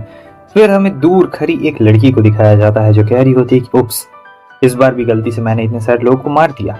सीन कट होता है, इधर हमें तोमा को दिखाया जाता है जिसने गलती से 3600 की बुक खरीद ली रहती है जो कि उसे काफी ज्यादा भारी पड़ चुका था और उसे याद भी नहीं था कि आखिर किस लिए इसने ये बुक खरीदी है। और वैसे भी इसका याददाश्त थोड़ा कम हो गया था। और वहाँ पर इंडेक्स हमें दिखाया जाता है कि भागकर चली जाती है। वो यहाँ आइसक्रीम के पोस्टर को देख रही होती है, उसे आइसक्रीम खाने का बहुत ही ज़्यादा मन कर रहा था, लेकिन आइसक्रीम महंगी होती है। तो तोमा उसे कह रहा होता है कि कौन यहाँ यार इतनी महंगी आइसक्रीम खाता है। तब वो कह रही होती है कि देखो, मैं एक सिस्टर हूँ और मैंने कभी तुमसे पैसे उधार मांगे हैं या फिर कभी भी किसी का कर्ज नहीं रखा है। अगर तुम मुझे अभी आइसक्रीम खिला दोगे तो मैं तुम्हें पैसे वापस चुका दूंगी। लेकिन यहाँ पर जो तोमा रहता है कह रहा होता है कि हाँ, मैं नहीं खिलाने वाला, और सोच रहा होता है कि मुझे इसे ऐसा बिल्कुल भी नहीं जताना है कि मुझे इसके बारे में याद नहीं है, क्योंकि 2 हफ्ते की पहले की मेमोरीज इसकी पूरी जा चुकी रहती है और इसे कुछ भी याद नहीं रहता है कि आखिर ये है कौन। बस इतना जानता था कि सिस्टर है। और फिर ये पूरा एकदम उसे चापलूसी कर रही होती, कह रही होती कि प्लीज़ देखो ना, इस तरीके से आइसक्रीम खिला दो, बहुत ही ज़्यादा मज़ा आएगा आइसक्रीम खाने में। वो कहता है कि अच्छा ठीक है। तब तक हम देखते हैं कि तोमा के दोस्त यहाँ पर आ चुके रहते हैं और तोमा तो इन्हें भी नहीं पहचान रहा होता है। वो दोनों यहाँ पर आके तोमा को हाय हेलो कह रहे होते हैं और वो भी ऐसे ही इन लोग को हाय हेलो कह देता है, क्योंकि वो नहीं जानता था कि ये लोग कौन है। यादाश्त जो जा चुकी थी। और वो लोग कहते हैं कि ये लड़की कौन है, भले इसके छोटे हैं लेकिन फिर भी चलो कोई बात नहीं, चलता है। तोमा कह रहा होता है कि अरे तुम ये क्या बात कर रहे हो, सिर्फ छोटे ही नहीं है, साथ ही साथ इसकी बॉडी भी बेकार सी है। तभी सिस्टर को गुस्सा आ जाता है और वो कह रही होती है तुम्हें पता है ना मैं चर्च से हूँ, तुम्हें क्या लगता है मैं इतनी आसानी से छोड़ दूंगी, चलो घर, तब मैं तुम्हें प्यूरिफाई करूंगी। अब हमें ये दिखाया जाता है कि आइसक्रीम का दुकान तो बंद रहता है। तब ये लोग आ चुके रहते हैं यहाँ पर हैम बर्गर वो सब खाने के लिए, और यहाँ इसका बैड लक खराब रहता है क्योंकि आज भी पैसे इसे ही पे करने पड़ेंगे। जब वो लोग सीट पे बैठने के लिए जाते हैं तब एक सीट पे हमें एक लड़की को दिखाया जाता है जो चुपचाप बैठकर यहाँ पर रो रही होती है। फिर ये लोग जाते हैं और खड़े होकर देख रहे होते हैं। यहाँ पर कोई कुछ बोलता नहीं है, तोमा ही जाता है और उससे पूछ रहा होता है कि क्या हुआ। तब ये बताती है कि मैंने बहुत ज़्यादा पैसे खर्च कर दिए हैं। और ये लोग स्टोन पेपर सीजर पहले कर रहे होते हैं कि जो हारेगा वो पैसे पे करेगा, और तोमा हार चुका रहता है। तोमा उस लड़की से पूछ रहा होता है कि क्या हुआ, तुमने अपने पैसे सारे कहाँ खर्च कर दिए। तब ये बता रही होती है कि मैंने खाने में सारे पैसे खर्च कर दिए, मैंने इतने सारे कूपन्स खरीद लिए और कम से कम 30-40 बर्गर खा लिया मैंने, और अब मेरे पास घर जाने के लिए कम से कम 100 रुपये कम पड़ रहे हैं, तो मैं घर भी नहीं जा सकती हूँ क्योंकि यहाँ जाने का किराया 600 है और मेरे पास बस 500 रुपये ही बचे हुए हैं। अगर कोई मुझे पैसे दे देता तो बहुत ही ज़्यादा अच्छा रहता। तोमा कह रहा होता है कि हाँ सही कहा, कोई पैसे दे देता तो अच्छा रहता। फिर वो अपना सर ऊपर करती है और कह रही होती तुम मुझे पैसे दे दोगे क्या। लेकिन ये कह रहा होता है कि नहीं, ऐसा मत सोचो, ऐसा एक्सपेक्ट बिल्कुल मत करना कि मैं तुम्हें पैसे देने वाला हूँ। उसके दोस्त कह रहे होते देखो इतनी प्यारी लड़की है और तुम इसे पैसे देने से मना कर रहे हो, लेकिन वो साफ साफ कह देता है कि देखो मैं पैसे नहीं देने वाला हूँ, मेरे पास इतने ज़्यादा पैसे नहीं है, भले तुम सुंदर हो या फिर कुछ भी हो। तब वो लड़की उसके दोस्तों से कहने लगती है तुम लोग ठीक लग रहे हो क्या, तुम लोग मुझे 100 रुपये उधार नहीं दे सकते हो। उसके दोस्त भी बहाना बनाने लगते हैं कि हम लोग तुम्हें कहाँ से 100 रुपये देंगे, और वैसे भी तुम तो श्राइन से लग रही हो। वो कहती है कि नहीं, मैं श्राइन से बिल्कुल भी नहीं हूँ, मैं एक मैजिशियन हूँ। इसे सुनकर इंडेक्स गुस्सा हो जाती है और कह रही होती है कि तुम किसी भी एंगल से मैजिशियन नहीं लग रही हो। अगर तुम मैजिशियन हो तो बताओ मुझे तुम कौन से स्कूल से हो और कौन से ग्रेड से तुम पास हो। फिर इंडेक्स अपने बारे में बताने लगती है, लेकिन वो कहती है कि मैं मैजिशियन ही हूँ। फिर हमें दिखाया जाता है कि वहाँ पर बहुत सारे सूट बूट पहने हुए लोग आ चुके रहते हैं। वो लड़की आगे बढ़ती है और इस बंदे से पैसे मांगती है, 100 रुपये मांगती है। वो उसे पैसे दे देता है। तोमा कह रहा होता है क्या तुम इन लोगों को जानती हो। वो कहती है कि हाँ, ये सभी लोग मेरे जान पहचान के हैं, असल में ये मेरे टीचर हैं। और ये कहने के बाद वो लड़की वहाँ से जाने लगती है। तोमा और उसके दोस्त देखने लगते हैं कि टीचर और स्टूडेंट के हिसाब से ये कुछ ज़्यादा बड़े और छोटे नहीं लग रहे हैं। सीन कट होता है, ये लोग घर आ रहे होते हैं, जहाँ पर तोमा कह रहा होता है कि नहीं कुछ भी नहीं, मैं सोच नहीं रहा हूँ। और फिर ये लोग ऐसे आगे बढ़ रहे होते हैं और सोच रहा होता है कि पता नहीं इस तोमा के किस तरीके के दोस्त हैं। तब तक इंडेक्स को यहाँ पर एक बिल्ली पड़ी हुई दिखाई दे देती है। कह रही होती है कि देखो ना ये बिल्ली कितनी ज़्यादा प्यारी है। तोमा कह रहा होता है कि हाँ, मैं घर में बिल्ली को अलाउ नहीं करूँगा क्योंकि बिल्ली यहाँ बहुत ज़्यादा ही शैतानी करती है। लेकिन इंडेक्स कह रही होती है कि कितनी ज़्यादा प्यारी बिल्ली है, वैसे भी तुम लोग जापान में यहाँ बिल्लियों का ख्याल रखते तो हो, कितने ज़्यादा प्यारे हो। लेकिन वो मान नहीं रहा होता है तो इंडेक्स गुस्सा हो जाती है। कह रही होती है कि तुम भी ना बहुत ही ज़्यादा अजीब हो, यहाँ पर तो सब लोग बिल्ली को पालते हैं और तुम हो कि। अचानक से इसे कुछ महसूस हो रहा होता है जैसे कि कोई खतरनाक सी ऑरा, मैजिक ऑरा। तब वो कहती है कि तुम यहीं पे रुकना, मैं आती हूँ। और ये कहने के बाद वो वहां से चली जाती है। जैसे ही इंडेक्स जाती है, तोमा के चारों तरफ एक मैजिक बैरियर आ चुका रहता है और तोमा को समझ नहीं आता है कि क्या हो रहा है। तब तक हमें दिखाया जाता है कि मैजिशियन यहाँ पर आ चुका रहता है और कहता है कि कैसे हो तोमा। लेकिन तोमा पहचान नहीं रहा होता है और फिर भी कह रहा होता है कि तुम क्या चाहिए तुम्हें मुझसे। वो कह रहा होता है कि ना हाय ना हेलो, वैसे भी मेरा और तुम्हारा कोई दोस्ती है नहीं, मुझे इसी बात की उम्मीद थी। तोमा सोच रहा होता है कि आखिर ये मैजिशियन कौन है, मैं इसे नहीं जानने दूंगा कि मेरी याददाश्त जा चुकी है और मुझे याद नहीं है। मैजिशियन कह रहा होता है कि तुम बिल्कुल भी नहीं बदले हो, वैसे ही हो तुम। और फिर वो मैजिशियन हमला करता है, अपना एक पावरफुल हमला सीधे हमारे तोमा के ऊपर करता है, मगर तोमा यहाँ पर अपना राइट हैंड आगे कर देता है और उसके पावर को निगलेक्ट कर देता है। मैजिशियन देख रहा होता है और सोच रहा था कि और पूछता है कि आखिर तुम्हें मुझसे क्या चाहिए। तब वो मैजिशियन बता रहा होता है, देखो मुझे ज़्यादा कुछ तुमसे नहीं चाहिए, वैसे भी हमने बस एक बार काम किया, इसका मतलब ये नहीं कि हम लोग दोस्त बन चुके हैं। और फिर वो मैजिशियन एक एनवलप को बाहर निकालता है और उस एनवलप में बहुत सारी चीज़ें रहती हैं। वो सारी चीज़ों के बारे में हमारे तोमा को बता रहा होता है कि देखो आगे आने वाले जो दिन है बहुत ही ज़्यादा खतरनाक होने वाले हैं। एक स्कूल है और उस स्कूल के बारे में वो बता रहा होता है कि वो जो स्कूल है वो स्कूल बहुत ज़्यादा खतरनाक है। उस स्कूल का नाम है मिसावा ग्राम स्कूल और वहाँ पर एक लड़की रहती है जो बहुत ही ज़्यादा पावरफुल है और हमें उसे ही कैप्चर करना है, क्योंकि अगर वो लड़की गलत हाथों में पड़ जाती है तो ये दुनिया तबाह हो सकती है बहुत बुरी तरीके से। और भी आगे आगे वो प्रॉब्लम्स बता रहा होता है कि देखो तुम्हें हमारी मदद करनी ही पड़ेगी, अगर तुम हमारी मदद नहीं करोगे और वो लोग अगर अपने प्लान में सक्सेसफुल हो गए तो तुम्हें इंडेक्स को हमेशा हमेशा के लिए खोना पड़ेगा। वैसे भी उस लड़की का सीक्रेट कोड है डीप ब्लड मिसावा ग्राम स्कूल, याद रखना।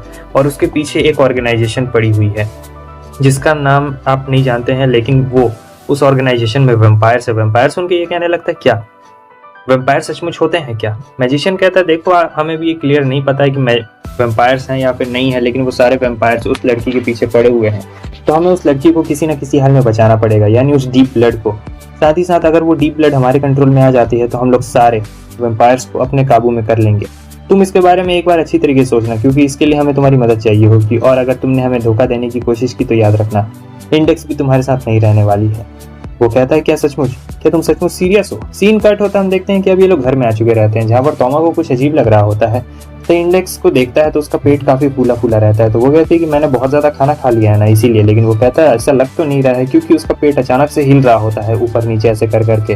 वो कहती है कि मैं बढ़ती बच्ची हूँ, और बढ़ते लोगों का मतलब ऐसे तो होते ही रहता है, इसमें कोई बड़ी बात नहीं है। लेकिन वो उसने एक बिल्ली छुपाई थी, वही बिल्ली रहती है जो वहाँ स्ट्रीट पे पड़ी हुई थी, तो वो बिल्ली को ले आती है और कहती है कि ये मेरी लिनक्स है, ये मैं इसे नहीं छोड़ने वाली हूँ, ये बहुत ज़्यादा प्यारी है, और वैसे भी मैं चर्च की तरफ से इसका ख्याल रखने के लिए आई हूँ, मैं इसका पूरी अच्छी तरीके से ख्याल रखूंगी, चिंता बिल्कुल ही मत करो। तोमा कह रहा होता है खुद का ख्याल तो रखा नहीं जाता है और इस बिल्ली का ख्याल रखने वाली हो, मगर वो कह रही होती कि नहीं, गॉड ने मुझे इस बिल्ली को संभालने के लिए दिया है और मैं इस बिल्ली को अच्छी तरीके से संभाल के रखूंगी। वो कहता है कि ठीक है मैं आता हूँ थोड़ी देर में।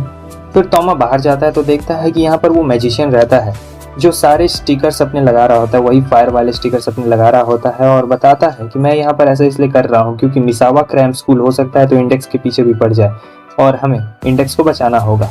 तोमा सीधे सीधे उससे कह देता है तुम्हें इंडेक्स पसंद है क्या? ये सुनकर इसका चेहरा लाल हो जाता है और कह रहा होता है कि अरे नहीं, ये तुम किस तरीके की बात कर रहे हो? तोमा कहता है कि ठीक है मैं समझ गया कि तुम क्या कहना चाहते हो। सीन कट होता है, हमें ये दिखाया जाता है कि अब ये दोनों आ रहे होते हैं, जहाँ पर मैजिशियन बताता है कि जब से उसने अपनी मेमोरीज खोई है हम लोग उसका बहुत ही अच्छी तरीके से ख्याल रखते हैं, मतलब उसे हमेशा से कुछ याद नहीं रहता है, बार बार वो भूल जाती है क्योंकि उसके दिमाग में उस तरीके की सेटिंग की गई है। मगर अब मैं तुम्हें ये बताना चाहता हूँ कि आगे आने वाली लड़ाई काफी खतरनाक है, ये जो तुम आगे बिल्डिंग देख रहे हो। वैसे तुम अल्केमिस्ट के बारे में क्या जानते हो? तोमा बताता है कि अल्केमिस्ट मतलब वही ना जो कुछ बनाते हैं। तब मैजिशियन कहता है नहीं, अल्केमिस्ट वो यहाँ पर कुछ स्पेशल ऐसे लोग हैं जो अपने दिमाग में अगर कुछ भी सोच ले तो उस चीज को वो लोग हकीकत में ला भी सकते हैं और हकीकत में बना भी सकते हैं। ये सुनकर तोमा थोड़ा सा घबरा जाता है कि क्या एल्केमिस्ट मतलब ये होता है क्या? तब मैजिशियन बताता है कि हमें अंदर जाना होगा और मैं तुम्हें डीप ब्लड का फेस दिखाना चाहता हूँ। फिर वो फोटो दिखाता है जहाँ पर तोमा को याद आता है कि अरे ये क्या, ये तो वही सुबह वाली लड़की है। अब ये लोग मिसावा हाई स्कूल में वहां पर पहुंच चुके रहते हैं, मतलब स्कूल के अंदर घुसते हैं तो नॉर्मल लगता है, लेकिन यहाँ पर एक नाइट पड़ा हुआ था जिसपे खून था, बहुत ज्यादा खून, कोई उसे देख नहीं पा रहा था, सिर्फ यही देख पा रहे होते हैं। मैजिशियन कहता है कि ऐसा प्रिटेंड करो कि तुम इसे देख नहीं पा रहे हो, क्योंकि यहाँ का जो असली काम चलता है वो स्कूल के नीचे चलता है। ये ऊपर से देखने में एक नॉर्मल स्कूल लग रहा है, लेकिन ये कोई नॉर्मल स्कूल नहीं है। और फिर मैजिशियन उससे कुछ कहता है जिसे सुनकर तोमा की आंखें फटी की फटी रह जाती है और वो वहीं पर सहम जाता है। तो बस दोस्तों, इसी के साथ साथ हमारा ये वाला एपिसोड भी यहीं पे खत्म होता है। और अगर तुमने अभी तक मांगा जोन 2.0 को सब्सक्राइब नहीं किया तो जाओ, क्या कर रहे हो, मांगा जोन 2.0 को सब्सक्राइब कर लो, क्योंकि उस पर भी नए नए एनिमे आने वाले हैं जो अक्टूबर से आएंगे। वीडियो को लाइक कर दो, चैनल पे नहीं हो तो सब्सक्राइब जरूर करना। फिर मिलते हैं आप सभी से नेक्स्ट एपिसोड में, तब तक के लिए गुड बाय।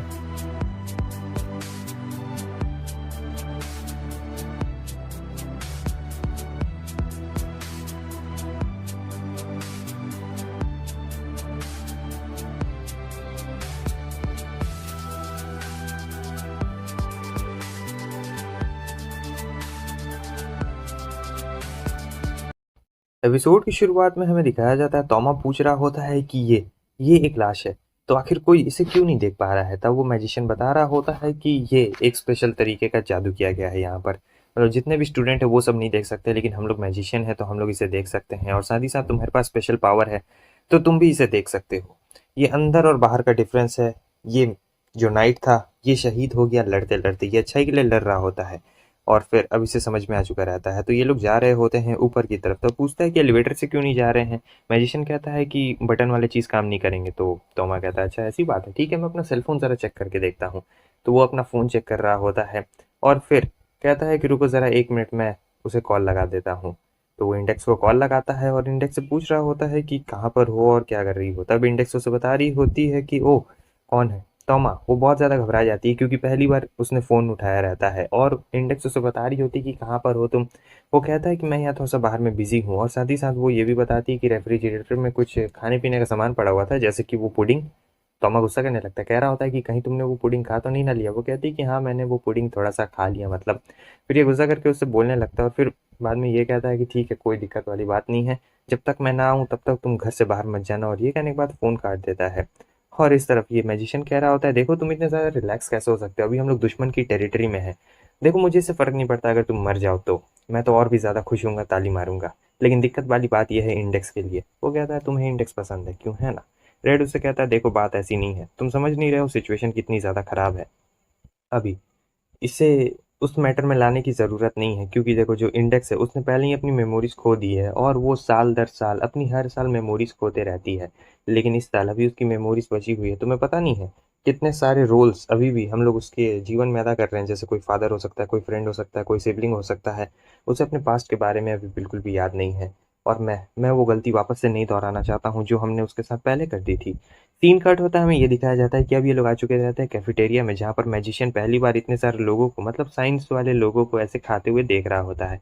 मगर अचानक से क्या होता है कि वो जितने भी लोग रहते हैं उनका मूड चेंज हो चुका रहता है, और वो सभी लोग इन्हीं दोनों की तरफ देख रहे होते हैं। अभी नशा हो चुका रहता है, ये बिल्कुल रोबोट की तरह हरकतें कर रहे होते हैं, जहाँ पर मैजिशियन बताता है कि इनके दिमाग को कंट्रोल किया जा रहा है, और उसे पता चल चुका है कि हम लोग यहाँ पर हैं। और वार्निंग सिग्नल दे रहा होता है बिल्कुल ये लोग रोबोट की तरह, और सभी लोग उन्हीं दोनों को देख रहे होते हैं। अचानक से इन सभी लोगों के दिमाग के अंदर से कुछ चीज़ बाहर निकलने लगती है। ये ड्रैगन ब्रेथ वाला हमला होता है, और इसे देखकर मैजिशियन तो डर चुका रहता है, कह रहा होता है ठीक है अब ये सब तुम्हारे ऊपर है, तुम जानो मैं तो चला। और फिर वहां से भागने लगता है, लेकिन तोमा भी उसके पीछे पीछे भागने लगता है। वो ड्रैगन ब्रेथ भी उनके पीछे पीछे भाग रही होती है वो हमला। तो मैजिशियन उससे कहता है तुम अपने हाथ का इस्तेमाल करके उसे रोक क्यों नहीं रहे हो। तोमा कहता है कि नहीं नहीं नहीं बहुत ज़्यादा है, अगर मैंने रोकने की कोशिश की तो मेरा ही भरता बन जाएगा। तब ये लोग और फैसला करते हैं कि अभी हमारे पास कोई जादू भी नहीं है, तो हमें साइड से निकलना पड़ेगा, और इसके अलावा हमारे पास कोई ऑप्शन भी नहीं है। अब ये लोग भाग रहे होते हैं क्योंकि तोमा भी नहीं रोक सकता था और मैजिशियन भी इतने खतरनाक हमले को नहीं रोक सकता था। भागते भागते ये लोग थोड़ी दूर में आ चुके रहते हैं, जहाँ पर जो मैजिशियन रहता है वो कहता है कि मुझे किसी और को जाकर देखना है। इसलिए वो तोमा को ऐसे धक्का दे देता है और कहता है कि अब तुम्हारे ऊपर है, और वो जितने भी ड्रैगन ब्रेथ रहते हैं वो सारे तोमा के पीछे पड़ चुके रहते हैं। तभी हमें एक लड़की को दिखाया जाता है जो सीधे तोमा के आगे खड़ी हो चुकी थी, और वो चारों तरफ से घिर चुका रहता है।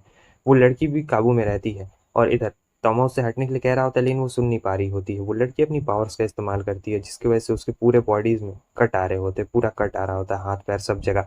तोमा कह रहा होता है तुम मुझे मारने के लिए अपने शरीर को इतना ज़्यादा नुकसान क्यों पहुंचा रही हो, और वो फिर अपनी सारी शक्तियों का इस्तेमाल कर देती है और गिर जाती है। अब तोमा के पास यहाँ पर कोई भी रास्ता नहीं बचा हुआ रहता है, क्योंकि इतने सारे ड्रैगन ब्रेथ रहते हैं, कहीं से भी आके उसे लगेंगे तो वो ख़त्म हो जाएगा। और फिर वो अपनी आंखें बंद कर लेता है, लेकिन देखता है कि ये क्या, एक भी आकर उसे नहीं लगता है। फिर हमें उस लड़की को दिखाया जाता है जिसे ये रेस्टोरेंट में मिली थी, ये यहाँ पर आती है। और दूसरी तरफ हमें मैजिशियन को दिखाया जाता है जिसने सारे बच्चों को ढेर कर दिया रहता है। मैजिशियन यहाँ पर एल्केमिस्ट को ढूंढ रहा होता है कि आखिर कहाँ पर है वो एल्केमिस्ट। तब तक हम देखते हैं कि एल्केमिस्ट भी यहाँ पर आ चुका रहता है और कह रहा होता है कि तुमने यहाँ पर बहुत ही ज़्यादा तबाही मचा दी है, तो यहाँ पर दो दो इंट्रूडर्स। तो क्या अब हम लोग शुरू करें। इस एल्केमिस्ट का नाम रहता है ऑरोलस लिजार्ड, आप लोग नीचे नाम पढ़ सकते हैं। दूसरे सीन में हमें ये दिखाया जाता है वो लड़की आती है और बता रही होती है कि ये जो लड़की है इसे मतलब इंजरीज हुई है, और साथ ही साथ इसके अंदर का जो आर्टिलरी है वो भी कट चुका है इसकी पावर की वजह से, इसलिए अब ये इसे ट्रीट करेगी। तोमा कहता है तुम एक डॉक्टर हो। वो कहती नहीं मैं कोई डॉक्टर नहीं, मैं एक मैजिशियन हूँ। सीन फिर से कट होता है, हमें दिखाया जाता है इधर इंडेक्स को, जो अब तोमा को ढूंढने के लिए निकल जाती है, क्योंकि उसे बार बार वही पुडिंग वाली बात याद आ रही होती। तभी देखती कि बाहर में तो सील लगा हुआ है, और इस तरफ इसने लड़की का पूरा कर दिया रहता है वो सर्जरी जो भी रहता है उसने पूरा कर दिया रहता है। तोमा कहता है तुम सचमुच कोई डॉक्टर नहीं हो, मतलब तुम्हारे पास कोई डिग्री भी नहीं है, फिर भी तुमने इतना अच्छे तरीके से कर दिया। वो कहती नहीं, मैं एक मैजिशियन हूँ। वो कहता है मैं कैसे मान लूँ? तब वो कहती देखो मेरे पास ये है। तोमा कहता है लेकिन ये तो पुलिस वाला का है, पुलिस वाले इसे इस्तेमाल करते हैं। वो कहती मुझे नहीं पता है, लेकिन ये यही है मेरे पास। अब यहाँ पर तोमा एक बहुत ही गहरी सोच में पड़ चुका रहता है और सोच रहा होता है कि हमें हमें घर जाना होगा, तुम्हें भी यहाँ से घर जाना होगा। लेकिन वो कह रही होती है कि नहीं, मैं घर नहीं जा सकती हूँ, मुझे यहीं पे रहना होगा, मैं यहाँ से बाहर भी नहीं जा सकती हूँ। तब तोमा उससे पूछ रहा होता है कि मगर क्यों? और साथ ही साथ वैम्पायर वाला बात भी बाहर निकल चुका रहता है, जहाँ पर ये बता रही होती है कि देखो जो एल्केमिस्ट है यानी वही ऑरलेस, उसे उसे मेरी ज़रूरत है और मुझे उसकी ज़रूरत है। मैंने ऐसे ही जाने अनजाने में बहुत सारे वैम्पायर्स को मार दिया है, क्योंकि वैम्पायर्स मेरे ब्लड से अट्रैक्ट होते हैं और जब वो अट्रैक्ट होकर मेरे पास आते हैं तब मैं उन्हें जान से मार देती हूँ। लेकिन अब मैं और किसी को नहीं मारना चाहती हूँ, क्योंकि मुझे मारना बिल्कुल भी पसंद नहीं है। मैं मैं यहाँ पर ज़िंदगी भर छुप के रह जाऊँगी, लेकिन अब मैं किसी को मारूँगी नहीं, क्योंकि मैंने फ़ैसला कर लिया है कि अब मैं अगर किसी को मारूँगी तो मैं खुद मर जाऊँगी। मगर जो एल्केमिस्ट है उसने मुझसे वादा किया है कि अगर मैं उसकी मदद करूँ वैम्पायर्स के सैंपल लेने में, तो वो मेरी मदद कर सकता है, जिससे वैम्पायर्स मेरे पीछे नहीं आएंगे और साथ ही साथ मैं मार भी नहीं पाऊंगी वैम्पायर्स को। और उसने ये भी वादा किया कि वो वैम्पायर्स को नुकसान भी नहीं पहुंचाएगा, तो मुझे उसकी मदद करनी पड़ेगी। जैसे ही वो लोग बात कर रहे होते हैं तब तक वहां पर आ चुका रहता है वही अल्केमिस्ट और कह रहा होता है तो तुम हो दूसरे इंट्रूडर, देखो मैं यहाँ साफ साफ तुम्हारी आंखों के सामने खड़ा हूँ। और जैसे ही तोमा उसे देखता है सीधे उस पर पंच मारने के लिए आगे बढ़ता है, कह रहा होता है कि तुम, मगर वो पंच मारता तो है, कुछ होता नहीं है। जैसे कि लग रहा होता है कि सामने में पंच मारा है, लेकिन वो पीछे हट चुका रहता है। तोमा को समझ में नहीं आता है कि आखिर ऐसा कैसे हो सकता है, ये तो नामुमकिन है। फिर वो बंदा उस पर हमला करता है, लेकिन तब तक ये बीच में आ जाती है और कह रही होती है कि नहीं, ये सब एक गलत फहमी है, ये यहाँ पर अचानक से ऐसे फंस गया था, इसमें कोई भी दिक्कत वाली बात नहीं है। मैं इसे गलती से मिल गई, तुम्हें इसे मारने की कोई भी जरूरत नहीं है। लेकिन मैं तुमसे ये पूछना चाहती हूँ कि आखिर आखिर तुम्हारा मकसद क्या है, आखिर तुम करना क्या चाहते हो? वो उस एल्केमिस्ट से पूछ रही होती है कि बताओ क्या है तुम्हारा मकसद, क्या तुम वैम्पायर्स को मारना चाहते हो, उनका सैंपल इकट्ठा करना चाहते हो, या मेरा इस्तेमाल करना चाहते हो? तब ये कहता है कि देखो मैं किसी को कुछ भी नुकसान नहीं पहुंचाना चाहता हूँ, बस बस मैं तुमसे इतना बोल दूं कि मैं कुछ नहीं करना चाहता हूँ। वो कहती है मुझसे झूठ मत बोलना, क्योंकि मैं अपनी जीभ काट कर अपनी जान दे सकती हूँ। एल्केमिस्ट कहता है कि नहीं, ये करने की कोई भी जरूरत नहीं है। फिर वो एक चीज़ निकालता है, बहुत तेज चीज़, और अपने गले में मार लेता है, जिससे उसका खून निकल जाता है। और तोमा को कहता है ठीक है, मैं चाहता हूँ यहाँ पर जो भी कुछ हुआ तुम्हें याद ना हो। सीन कट होता है, अब ये दोनों यहाँ पर रहते हैं पार्क में, जहाँ पर दोनों को कुछ भी याद नहीं रहता है कि आखिर दोनों क्या कर रहे थे और दोनों के साथ क्या हुआ था। मगर जो तोमा रहता है वो अपने दाएं हाथ से अपने सर को टच कर लेता है और तोमा को याद आने लगता है धीरे धीरे करके, उसे सारी बातें याद आ जाती है। लेकिन मैजिशियन को भी कुछ भी याद नहीं रहता है कि क्या हुआ था। फिर मैजिशियन उससे कह रहा होता है लगता है मैं कोई ऐसी चीज़ भूल रहा हूँ जो मुझे भूल जानी चाहिए थी, क्योंकि मैं ऐसा तो याद रखता हूँ। मगर तोमा उससे कहता है रुको, मैं तुम्हें याद दिलाता हूँ। तोमा कहता है कि अपनी जीभ ऐसे बाहर निकालो, तो वो बिल्कुल अपनी जीभ ऐसे ही बाहर निकाल देता है और यहाँ पर ये हरकत करता है कि आता है और उसके चेहरे पर एकदम अपर कट मारता है, नीचे से खतरनाक वाला दे देता है। और दूसरी तरफ हमें ये दिखाया जाता है कि इंडेक्स जो रहती है वो तोमा को ढूंढते ढूंढते उसी बिल्डिंग में आ चुकी रहती है जहाँ पर इसे नहीं आना चाहिए था, जहाँ पर इसकी जान को खतरा रहता है। लेकिन अब ये आ चुकी रहती है और एल्केमिस्ट कह रहा होता है स्वागत है तुम्हारा, तुम मेरा नाम तो भूल ही गई होगी, मेरा नाम है ऑरलस लिज़ार्ड। और फिर वो कहता है सो जाओ। जैसे वो ये बात कहता है इंडेक्स सो चुकी रहती है। फिर जब तोमा और मैजिशियन की याददाश्त आ जाती है, वो लोग बिल्डिंग के बाहर जाते हैं तो देखते हैं कि बहुत सारे नाइट्स यहाँ पर बाहर में रहते हैं और ये सभी एक फॉर्मेशन बना रहे होते हैं इस बिल्डिंग को गिराने के लिए। तोमा कह रहा होता है लेकिन अभी भी स्टूडेंट अंदर है। वो कहता है कि देखो नाइट्स आ चुके हैं, इसमें हम कुछ नहीं कर सकते हैं। वो इतने सारे नाइट्स रहते हैं लेकिन अभी भी पूरे नाइट्स नहीं रहते, क्योंकि टोटल 13 का टीम रहता है लेकिन 13 नाइट्स नहीं रहते हैं। उनकी पावर की वजह से वो जो बिल्डिंग रहती है वो बिल्डिंग गिरने लगती है, लेकिन थोड़ी देर बाद हम देखते हैं कि वो बिल्डिंग वापस से उठने लगती है। मतलब टूटा था तो वापस से बैक हो गया था। और यहाँ पर मैजिशियन बता रहा होता है ये है हमारी एनिमी, उस एल्केमिस्ट की असली पावर, वो इतना ज़्यादा पावरफुल था। तभी देखता है तोमा कि ये क्या, यहाँ पर तो इंडेक्स का वही स्कार्फ गिरा हुआ है और उसमें से वो उसकी बिल्ली भी बाहर निकलती है। तोमा एकदम हैरान हो जाता है और वो समझ चुका रहता है कि इंडेक्स इंडेक्स अब अंदर जा चुकी है, यानी अब बहुत बड़ी मुसीबत में ये लोग पड़ चुके हैं। तो बस दोस्तों इसी के साथ साथ हमारा ये वाला एपिसोड भी यहीं पे खत्म होता है। अगर आपको वीडियो अच्छी लगी लाइक कर देना, बस कुछ दिन और रुक जाओ, कुछ दिन और रुक जाओ। न्यू एनिमे आने वाला है जो अक्टूबर में शुरू होने वाला था, तो वो अभी कुछ कुछ दिन बाद ही शुरू होने वाला है। बहुत सारे नए नए एनिमे आने वाले हैं, तो तुम लोग बस कुछ दिन और रुक जाओ, बहुत ही मजेदार मजेदार एनिमे दिखाऊंगा। ठीक है, तब तक के लिए बाय बाय। एपिसोड की शुरुआत में हमें तोमा और उस मैजिशियन को दिखाया जाता है, जहाँ पर तोमा उससे पूछता हम डायरेक्टली अंदर तो घुस गए लेकिन अब क्या करें। मैजिशियन उससे कहता तुम्हें मैं बेवकूफ़ दिखता हूँ क्या, डायरेक्टली घुसा हूँ, इसका मतलब कुछ प्लान बना ही कि मैं यहाँ पर घुसा हूँ। और वैसे भी 3 साल हो चुके हैं, मैं उससे बहुत लंबे वक्त से नहीं मिला हूँ। ये उस एल्केमिस्ट की बात कर रहा होता है। सीन कट होता है, इस तरफ हमें इंडेक्स को दिखाया जाता है जो लेटी हुई रहती है, यानी सो चुकी रहती है। और यहाँ पर वो लड़की कह रही होती है कि अब क्या। एल्केमिस्ट बताता है कि वक्त अब करीब आ चुका है, चिंता मत करो, वो वैम्पायर्स अब तुम्हारे ब्लड के लिए बिल्कुल भी नहीं तरसने वाले हैं। और जब तक वो लोग ये बात कर रहे होते हैं तब तक टॉमा और वो मैजिशियन यहाँ पर आ चुके रहते हैं। एल्केमिस्ट कह रहा होता है कि आओ आओ, मैंने सोचा नहीं था कि तुम दोनों वापस आओगे यहाँ पर। फिर वो दोनों ऐसे आगे बढ़ते हैं और कह रहे होते हैं कि हाँ देखो, इसकी बॉडी से जेलसी की बू आ रही है। हाँ, तुम इंडेक्स को बचा तो नहीं सके, ये बात मैजिशियन उससे कह रहा होता है। तुम इंडेक्स को नहीं बचा सके, फिर से मैं कह रहा हूँ, तुम उसे नहीं बचा सके, मतलब 3 साल पहले नहीं बचा सके। और यहाँ पर ये मैजिशियन पिछले साल इंडेक्स का पार्टनर रहता है, मतलब हर साल उसकी यादाश्त जाती है ना, तो पिछले साल ये पार्टनर था और इस साल तोमा पार्टनर है। जहाँ पर ये कह रहा होता है मैं इसकी आंखों में आंसू नहीं देख सकता हूँ, मैं कैसे इस लड़की को छोड़ दूं जिसके सर पर 1,03,000 ग्रीमोर का बोझ हो, इतनी आसानी से तो बिल्कुल भी नहीं। और फिर मैजिशियन बताता है कि पिछले साल ये इंडेक्स का पार्टनर था और इस साल तुम इंडेक्स के पार्टनर, और हर साल ऐसे ही ये बदलते जाता है। साथ ही साथ ये आगे ये भी कह रहा होता है कि हाँ मैं इसे एक तरीके से वैम्पायर बनाना चाहता हूँ, क्योंकि वैम्पायर के दिमाग में कितना भी स्टोरेज डाल दो वो कम नहीं पड़ता है। और यहाँ पर मैजिशियन अब बता रहा होता है तोमा को कि ये इंडेक्स को वैम्पायर बनाना चाहता है, क्योंकि वैम्पायर के दिमाग में कितना भी स्टोरेज भरा जा सकता है तो उसका एक दिमाग एक्सप्लोड नहीं होने वाला है। ये सुनकर तोमा को बहुत ही ज़्यादा गुस्सा लगता है, क्या ये मेरी इंडेक्स को वैम्पायर बनाने की कोशिश कर रहा है। और इस तरफ ये बता रहा होता है कि हाँ चिंता मत करो, मैं अब ज़्यादा टाइम नहीं लेने वाला हूँ, क्योंकि थोड़ी देर में हो जाएगा। जिस दिन तुम्हें पता है, जिस दिन उसकी यादाश्त जा रही थी उस दिन वो मेरी बाहों में थी और रोते रोते मुझसे कह रही होती है कि नहीं, मैं नहीं मरना चाहती, मुझे प्लीज़ बचा लो, मैं यादाश्त नहीं खोना चाहती। उस दिन मुझे बहुत ज़्यादा बुरा लगा और मैंने तब से फैसला कर लिया कि मैं इसे बचा कर ही रहूँगा। और इस तरफ ये दोनों हंसने लगते हैं, जहाँ पर मैजिशियन कह रहा होता है कि पता नहीं तुम कौन से युग से आए हो, और तोमा उससे कह रहा होता है क्या तुम्हें नहीं पता है। वो कहता है क्या मुझे नहीं पता है। मैजिशियन बता रहा होता है कि इस बंदे का नाम तोमा है और इसने इंडेक्स की यादाश्त वाली चीज़ को ठीक कर दिया है। तुमने 3 साल पहले ही चर्च को धोखा दे दिया था, इसीलिए तुम्हें अभी इस चीज़ के बारे में बिल्कुल नहीं पता है। ये कोई सुपर मैजिशियन या एल्केमिस्ट नहीं है, ये एक नॉर्मल ह्यूमन है और इसने इंडेक्स की जान बचा ली है, क्योंकि इसके राइट हैंड का नाम है इमेज ब्रेकर, जो कुछ भी कर सकता है, किसी भी चीज़ को ब्रेक कर सकता है। और ये अभी उसका करेंट पार्टनर है और काफ़ी ज़्यादा खुश है इंडेक्स इसके साथ। और तभी इंडेक्स यहाँ पर कुछ हलचल करने लगती, कह रही होती कि तोमा कहाँ पर हो तुम, मुझे सेव खाने हैं। और यही कहने के बाद वो पलट जाती है, अभी भी सो ही रही होती है। लेकिन वो जो मैजिशियन रहता है हंसने लगता है और कह रहा होता है चलो ये बहुत ज़्यादा बढ़िया बात था। मगर दिक्कत वाली बात ये रहती है कि एल्केमिस्ट अभी भी इस बात को मान नहीं रहा होता। कह रहा होता है कि मैं तुम दोनों को बिल्कुल भी नहीं छोड़ने वाला हूँ, तुम दोनों अगर मेरे रास्ते में आओगे तो तुम दोनों भी मारे जाओगे। वो अपना पिन को यहाँ पर बाहर निकालता है और अपने पिन को अपने गर्दन में ऐसे डालता है और उन दोनों से कहता है कि ज़मीन पे लेट जाओ। और जब वो ये बात कहता है तो वो दोनों यहाँ ज़मीन पे लेट चुके रहते हैं। दोनों हिल नहीं पा रहे होते हैं, क्योंकि ये एल्केमिस्ट रहता है और पहले ही बताया है जो एल्केमिस्ट बोलता है वो चीज़ हो जाता है, इसलिए अभी ये दोनों हिल नहीं पा रहे होते हैं। और वो कहता है कि मैं तुम दोनों को अब देखो मार डालूंगा। तब तक बीच में वो लड़की आ जाती है और कह रही होती है कि नहीं प्लीज़ इन दोनों को मत मारो, क्योंकि तुम्हारा मकसद तो लोगों को मारना बिल्कुल भी नहीं था ना। लेकिन तोमा जानता था कि अब उसे इस लड़की की बिल्कुल भी ज़रूरत नहीं है, इसलिए वो इस लड़की को भी मार सकता है। और बिल्कुल वो ऐसे ही करता है, मर जाने का बोलता है।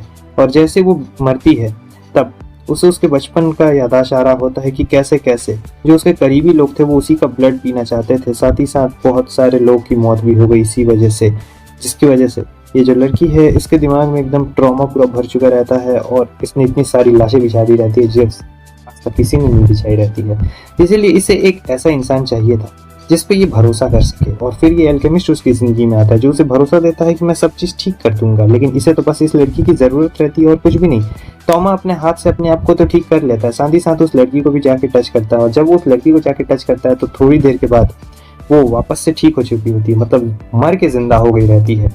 और ये एक चमत्कार रहता है, बहुत बड़ा ही चमत्कार रहता है। उसे भी यकीन नहीं हो रहा होता है कि आखिर ऐसा कैसे हो गया। एल्केमिस्ट कह रहा है इसका मतलब तुम मेरे जादू को हरा सकते हो। और इधर ये कह रहा होता है तोमा कि अब देखो, अब मैं तुम्हें नहीं छोड़ने वाला हूँ, मैं तुम्हारे इल्यूजन को ही सबसे पहले खत्म कर डालूंगा। वो एल्केमिस्ट सीधे तोमा के सामने रहता है। तोमा जाता है उस पर हमला करने के लिए, लेकिन एल्केमिस्ट बहुत ही ज्यादा चालाक रहता है। वो फिर से ऑर्डर देता है, इस बार हार्ट अटैक का ऑर्डर देता है और तोमा को काफी जोर से यहाँ पर लगता है। वो सीधा जमीन पर ही बैठ चुका रहता है, मगर किसी भी तरीके से ये अपने आप को टच कर देता है, वापस से फिर से ठीक हो जाता है। फिर से वो बंदा लाइटनिंग का हमला करता है, ये अपना राइट हैंड निकालता है और उस लाइटनिंग वाले हमले को रोक देता है। साथ ही साथ इसके ऊपर बुलडोजर, कार सब चीज गिराने की कोशिश करता है, लेकिन अपने राइट हैंड से वो उसके इल्यूजन को तोड़ डालता है।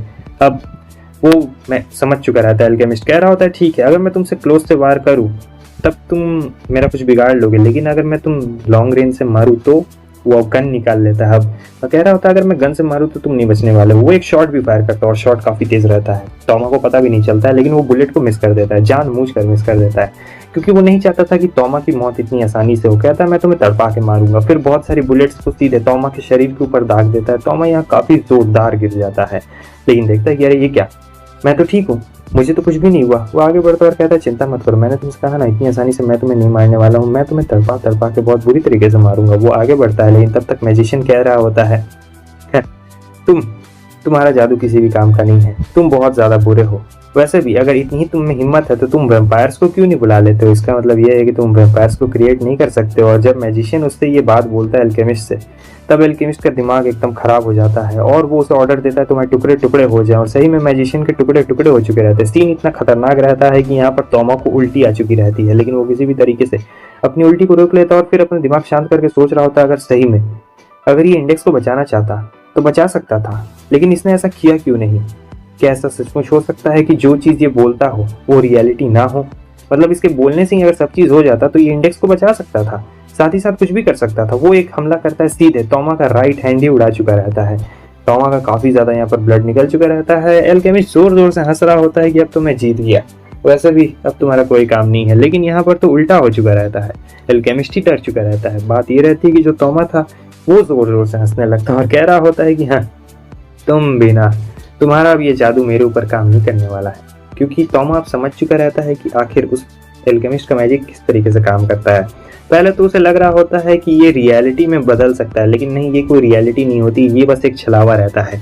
और तोमा ऐसे ऐसे आगे बढ़ रहा होता है जिसे देखकर वो बंदा काफ़ी ज़्यादा घबरा रहा होता है। वो तोमा पे हमला करता है, लेकिन अभी भी एक भी हमला तोमा को हिट नहीं कर रहा होता है। तोमा धीरे धीरे कर आगे बढ़ता है और कहता है रुको, मैं अपने इमेज ब्रेकर से तुम्हें खत्म कर डालता हूँ। यहाँ पर इसके सारे पिंस गिर गए रहते हैं तो ये उठाने की कोशिश करता है, लेकिन तब तक तोमा इसके पास आ जाता है और कहता है क्या हुआ, डर गए क्या? वो भागकर सीधा इंडेक्स के पास चला जाता है, क्योंकि अंत में तो उसे इंडेक्स ही चाहिए होती है। मगर जाता है तो देखता है कि ये क्या, इंडेक्स के पास तो पहले से ही मैजिशियन आ चुका है और वो इंडेक्स को ले लेता है।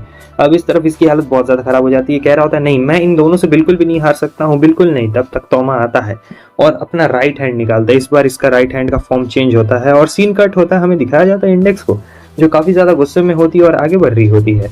दूसरी तरफ हमें तोमा को दिखाया जाता है जो जिसने अपना दायां हाथ तोड़वा लिया था। डॉक्टर कहते हैं 10 दिन में ये दूसरी बार तुम यहाँ पर आए हो, कहीं ऐसा तो नहीं कि नर्स पसंद आ गई है तुम्हें? वो कहता है नहीं, ऐसा बुरा ख्यालात मेरा नहीं है। और फिर जब डॉक्टर जाता है तो कहता है कहीं तुम डॉक्टर इसलिए तो नहीं बने क्योंकि तुम्हें नर्सेज बहुत ज़्यादा पसंद है? उसके बाद मैजिशियन आता है और कह रहा होता है मैं ये कहना तो नहीं चाहता हूँ, लेकिन तुमने ये बहुत ही ज़्यादा अच्छा काम किया है। साथ ही साथ तोमा को यहाँ पर थोड़ा सा बुरा भी लग रहा होता है, क्योंकि पिछली रात लगभग वो किसी की जान लेने वाला था।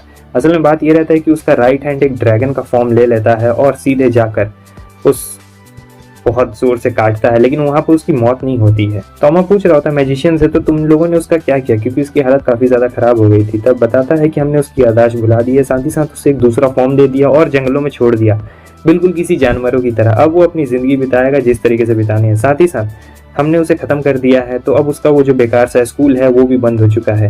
वो स्कूल भी अब बंद हो गया है। और यहाँ पर पहली बार मैजिशियन तारीफ कर रहा होता है, लेकिन हिचकिचाता है। जैसे सुनता है कि वहाँ पर इंडेक्स आ चुकी है, वैसे ही मैजिशियन भी गायब हो चुका रहता है। और यहाँ पर इंडेक्स उसे कह रही होती है कि मैंने सारी चीज़ें सुनी है तुम्हारे बारे में, तुमने उस मैजिशियन के साथ काम किया, मैं देख रही हूँ। वो पूछता है कि आखिर तुम्हें ये बात किसने बताई है? इंडेक्स कहती है कि मुझे ये बात उसने बताई है, और वही लड़की होती है। वो कह रहा होता है कि अच्छा, और फिर ये कह रही होती है कि तुमने मेरी जान क्यों बचाई, मदद क्यों की? मतलब हम लोग तो बस एक बार उस शॉप में ही मिले थे और तुम्हें मेरी मदद करने की क्या ही ज़रूरत थी? तोमा कह रहा होता है देखो, मैंने तुम्हारी मदद किसी चीज़ के बदले में नहीं की है, मैं बस तुम्हारी मदद करना चाहता था और कुछ भी नहीं। उसके बाद यहाँ पर क्या होता है कि इंडेक्स ने अपनी बिल्ली भी लाई रहती है, तो इंडेक्स का जो बिल्ली रहता है वो सीधा निकल जाता है और इसके चेहरे पर खरोचना शुरू कर चुका था। और फिर यहाँ पर उन दोनों का अपना हंसी मजाक चल रहा होता है, जिसे देखकर इसे भी बहुत ज़्यादा अच्छा लग रहा होता है। तो बस दोस्तों, इसी के साथ साथ हमारा एपिसोड खत्म हो जाता है। अभी तोमा की असली पावर बाकी है। साथ ही साथ 25 तारीख का इंतज़ार करो, न्यू एनिमे आने वाला है उस दिन, बहुत ही मज़ा आएगा तुम लोग को। Bye bye.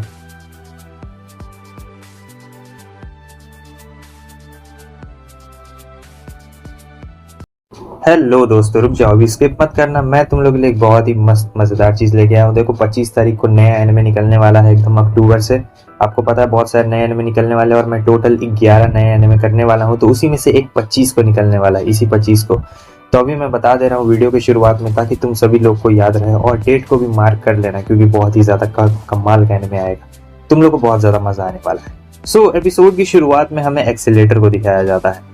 ये इस बंदे का नाम एक्सीलेटर रहता है, और इस तरफ हमें उसी लड़की मिकासो को दिखाया जाता है, जो यहाँ पर उसके तरफ पूरा एम लगा के बैठी हुई रहती है काफी ज्यादा दूर से, और एकदम एक्सीलेटर का सर ही इसका निशाना रहता है। ये फायर तो करती है, लेकिन जैसे ही ये फायर करती है इसका गन ब्लास्ट हो जाता है बहुत जोर से, और यहाँ पर इसे ही बहुत ज्यादा चोट लग चुकी रहती है। फिर ये भाग रही होती है, क्योंकि एक्सीलेटर को इसके बारे में पता चल गया था, लेकिन भागते भागते जाती कहाँ पर, क्योंकि एक्सीलेटर अब इसके काफी पास आ चुका था।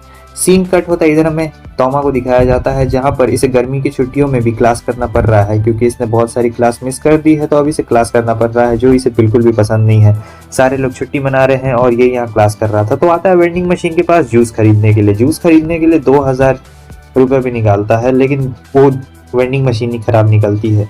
वो उसका जूस तो नहीं निकालती है, मगर उसके पैसे सारे ऐंठ लेती है। तब तक हम देखते हैं कि वहीं पर वही मिकासो आ चुकी रहती है, और वो उसे धक्का मारते हुए कह रही होती है कि हट जा साइड यहाँ से। और फिर उसे देखने के बाद समझ चुका रहता है, अच्छा इसका मतलब जो तोमा है वो इसे भी जानता है, क्योंकि आपको याद है ना, उसकी याददाश्त जा चुकी रहती है, और यहाँ पर ये जो रहती है सीधे हमला करती है उस पर, लेकिन कुछ नहीं होता है। फिर से ये जो मशीन को रहता है एक जोरदार लात मारती है यहाँ पर, और यहाँ मशीन को लात मारते ही उसके अंदर से कैन बाहर निकल चुका रहता है। असल में ये कैन हमारे तोमा का रहता है, उसने जो पैसे डाले थे ना वही वाला कैन रहता है, और वो उस बता रहा होता है कि ये मेरा कैन है और मैंने इसमें पैसे डाले थे। वो कहती है अच्छा इसीलिए तुम्हारा दिमाग इतना ज्यादा गर्म है, क्योंकि ये तुम्हारा कैन है, मैंने गलती से तुम्हारा जूस पी लिया। वैसे कितने पैसे थे इसके? वो बताता है कि 2000। तब बताता है अच्छा 2000। वो अपनी पावर का इस्तेमाल करती है इलेक्ट्रिक का, और हम देखते हैं कि बहुत सारे कैन निकल जाते हैं। वो कहती है जब तक तुम्हारा पैसा नहीं निकलता तब तक कैन निकल जाएगा, लेकिन इतना सारा कैन निकलता है। तोमा वहां से भाग जाता है। वो कहती है कि अरे भाग कहाँ पे रहे हो। अगले सीन में तोमा को दिखाया जाता है, जो यहाँ पर बेंच पर बैठा हुआ था और किसी चीज के बारे में सोच रहा होता है। तब तक हम देखते हैं कि वो वहां पर आ चुकी रहती है और बहुत सारे कैन लेके आई रहती है। वो तोमा को कैन दे रही होती है और कह रही होती है कि ये लो, ये सारे कैन सिर्फ और सिर्फ तुम्हारे लिए तो है, लो पी लो। तोमा सोच रहा होता है जितनी ज्यादा मैंने बुरा सोचा था इसे, उतनी ज्यादा बुरी भी नहीं है, लेकिन तब तक वहां पर कोई और भी आ चुका रहता है और एकदम सेम टू सेम उसी के जैसे रहती है, और ये दोनों बहनें रहती है। हालांकि जो मिसाका है ये बड़ी रहती है, और वो जो मिसाका है उसके पास गॉगल्स रहते हैं, तो वो दूसरी वाली रहती है, और वो जो दूसरी वाली रहती है वो थोड़ा रोबोट की तरह हरकतें कर रही होती है। तो मिसाका रहती कह रही होती चलो वहां चलकर बात करते हैं। अब शाम हो चुका रहता है, ये सारे कैंस लेके आ रहा होता है, क्योंकि सारे कैंस इसी के रहते हैं। तो आगे एक बॉल आ जाता है और ये हंसते हुए सोच रहा होता है कि इस बार बॉल आ गया, लेकिन मेरा बैड लक इतना ही बुरा नहीं है। फिर वो आगे बढ़ रहा होता है, वैसे ही हवाएं थोड़ी सी तेज चलने लगती है, और जैसे हवा तेज चलती है उसका पैर बॉल पे फिसल जाता है। किस्मत बहुत ज्यादा खराब रहता है बंदे का और गिर जाता है, लेकिन जब गिरता है तब देखता है कि मिसाका यहाँ पे आ चुकी रहती है, लेकिन ये वो वाली रहती है, दूसरी नंबर वाली मिसाका रहती है। और वो मिसाका कह रही होती है क्या मैं तुम्हारी मदद कर सकती हूँ? वो कहता है कि नहीं कोई जरूरत नहीं है, लेकिन ये मिसाका अच्छी रहती है, कह रही होती है कि रुको मैं तुम्हारी मदद कर देती हूँ। वैसे इसके पास गॉगल्स रहते हैं, इसीलिए पता चल जाता है तोमा को कि ये दूसरी वाली है, वरना इस बिल्कुल भी नहीं पता चल रहा होता है, क्योंकि दोनों एकदम बिल्कुल सेम ही दिखती है। मिलिट्री गॉगल्स इसके पास रहते हैं, और फिर वो तोमा उससे कह रहा होता है और फिर वो वैसा ही कर रही होती है। अगले सीन में हम देखते हैं कि जब वो घर पहुंचता है तो देखता है अरे ये क्या, इंडेक्स यहाँ पर ऐसे बैठे हुई क्या कर रही है। वो उन दोनों से पूछता है क्या हुआ, घर की चाबी खो गई है क्या? वो लोग कहते हैं कि नहीं, असल में बिल्ली में जुए पड़ गए हैं, इसलिए ये लोग इलाज ढूंढ रहे हैं। अगर बिल्ली को ये लोग घर में रखेंगे तो जुए पूरे घर में फैल जाएंगे, जो ये लोग नहीं चाहते हैं, इसलिए उनके पास कुछ इलाज रहता है। इंडेक्स के पास झाड़ी रहती है, कह रही होती इसे जलाया जाए। वैसे ये लड़की कौन है, तुम हर दिन नई लड़कियों को लाते कैसे हो? वो कह रहा होता है कि अरे नहीं ये तो मेरी फ्रेंड है और कुछ भी नहीं। फिर वो लोग इलाज ढूंढ रहे होते हैं कि आखिर बिल्ली में से वो जुए कैसे निकाले जाए। तो इंडेक्स एक पत्ती निकालती, कहती इसे जलाया जाए, लेकिन बहुत धुआं होगा। तब ये कहती कि नहीं हम लोग स्प्रे का इस्तेमाल करेंगे, बहुत ही ज़्यादा आसानी हो जाएगी। तब जो मिसाका रहती कह रहे होते हैं कि मैं तुम्हारी इसमें मदद कर सकती हूँ, मैं बहुत ही आराम से निकाल सकती हूँ, ना धुआं होगा ना स्प्रे करने की जरूरत पड़ेगी। तो वो लोग पूछते हैं कि आखिर किस तरीके से। तब वो बिल्ली को हल्का सा इलेक्ट्रिक शॉक देती है, बहुत ही हल्का इलेक्ट्रिक शॉक रहता है, और इतने कम इलेक्ट्रिक शॉक में जितने भी जुए रहते हैं वो सारे के सारे जुए अब यहाँ पर मर चुके रहते हैं। और ये लोग एकदम देख के हैरान होते हैं कि आखिर इसने ये क्या खतरनाक वाला किया है। और मिसाका कह रही होती है कि हाँ बहुत बहुत शुक्रिया, और ये कहने के बाद वो कैंस को रखती है और वहां से चली जाती है। अगले दिन के सीन को हमें दिखाया जाता है जहाँ पर तोमा अपने स्कूल पूरा करके आ रहा होता है और जब वो आता है तो देखता है कि अरे ये क्या, यहाँ आगे तो मिसाका है। तो वो उसे हाय कहने के लिए जा रहा होता है, लेकिन जब पास पहुंचता है तब देखता है कि ये दूसरी वाली मिसाका है। सोच रहा था चलो इसके पास गॉगल्स है तो पता चल गया कि ये दूसरी वाली है, वरना इन लोगों को पहचानना तो बहुत ही ज्यादा मुश्किल है और ये इधर रोबोट की तरह कह रही होती है। तब वो देखता है कि यहाँ पर ये बिल्ली को खाना खिलाने की कोशिश कर रही होती है, लेकिन वो बिल्ली को खाना नहीं खिला पा रही होती है। वो कहता है कि आखिर इसमें इतनी दिक्कत वाली बात क्या है। तब ये बोल रही होती है कि अगर मेरी बहन मिसाका रहती तो वो ये काम कर लेती बहुत आराम से, लेकिन मेरा जो प्रोग्रामिंग है वो थोड़ा सा हटके है, मैं ये सब काम नहीं कर पाती हूँ जल्दी, लेकिन मुझे बिल्लियाँ पसंद है। तब तोमा अब ले लेता है बिल्ली को। वैसे मिसाका को ये पसंद रहता है। तोमा से कहता है तुम इस बिल्ली का नाम क्यों नहीं रख देती हो, क्योंकि अगर तुम्हें बिल्लियाँ इतनी ज़्यादा पसंद है तो यहाँ पर इसे एक बुक खरीदनी रहती है। तो ये कह रहा होता है कि बुक स्टोर में चला जाए, लेकिन बुक स्टोर में बिल्ली को लाना अलाउड नहीं रहता है। और साथ ही साथ मिसाका एकदम रोबोट की तरह पढ़ रही होती है कि तुम्हें पता है ना, एनिमल एक्ट इतने के तहत अगर तुम किसी जानवर या बिल्ली को नुकसान पहुंचाते हो तो इसके लिए तुम्हें जेल हो सकती है और क्या क्या हो सकता है। वैसे मैं तुम्हारे साथ बुक स्टोर में नहीं जाने वाली हूँ। तब ये लेके जा रहा होता है बिल्ली को बुक स्टोर में और फिर फेंक देता है मिसाका की तरफ और कह रहा होता है कि अपनी इन बाउंड्रीज को हटाओ, तुम उस बिल्ली से और भी प्यार से पेश आना चाहिए। बिल्ली को पकड़ लेती और सोच रही होती कौन ऐसा इंसान होगा जो इतनी प्यारी बिल्ली को ऐसे फेंक देगा, लेकिन उसे जरा ही भनक नहीं रहती है कि आखिर उसके पीछे कौन खड़ा है। और इस तरफ जो हमारा तोमा रहता है अपने लिए किताब चुन रहा होता है कि कौन सा किताब उसे चुना जाए। और फिर हमें एक्सीलेटर को दिखाया जाता है। ये एक्सीलेटर वाला बंदा बहुत ही ज्यादा खतरनाक रहता है, काफी ज्यादा भयंकर। सीन कट होता है, हमें दिखाया जाता है कि वो मिसाका को बहुत ही बुरी तरीके से मार रहा होता है और फिर कहता है चलो देखा जाए एकेडमी सिटी में अगर सबसे ताकतवर लेवल 5 का कोई है तो वो कौन है। और इसी के साथ दोस्तों एपिसोड खत्म हो जाता है। लेकिन एपिसोड का मेन मकसद ये था कि मैं तुम लोग को बता दूं कि 25 तारीख को आ रहा है नया एनिमे, तो तुम लोग उसके लिए तैयार रहना। बहुत ही ज़्यादा कमाल का एनिमे होने वाला। और साथ ही साथ अगर तुम लोग ने ये 25 तारीख वाला अनाउंसमेंट सुना है तो कमेंट में 25 लिख दो, मुझे पता चल जाएगा कि तुम लोग इसके लिए एक्साइटेड हो। ठीक है, फिर मिलते हैं आप सभी से नेक्स्ट एपिसोड में। तब तक के लिए बाय बाय।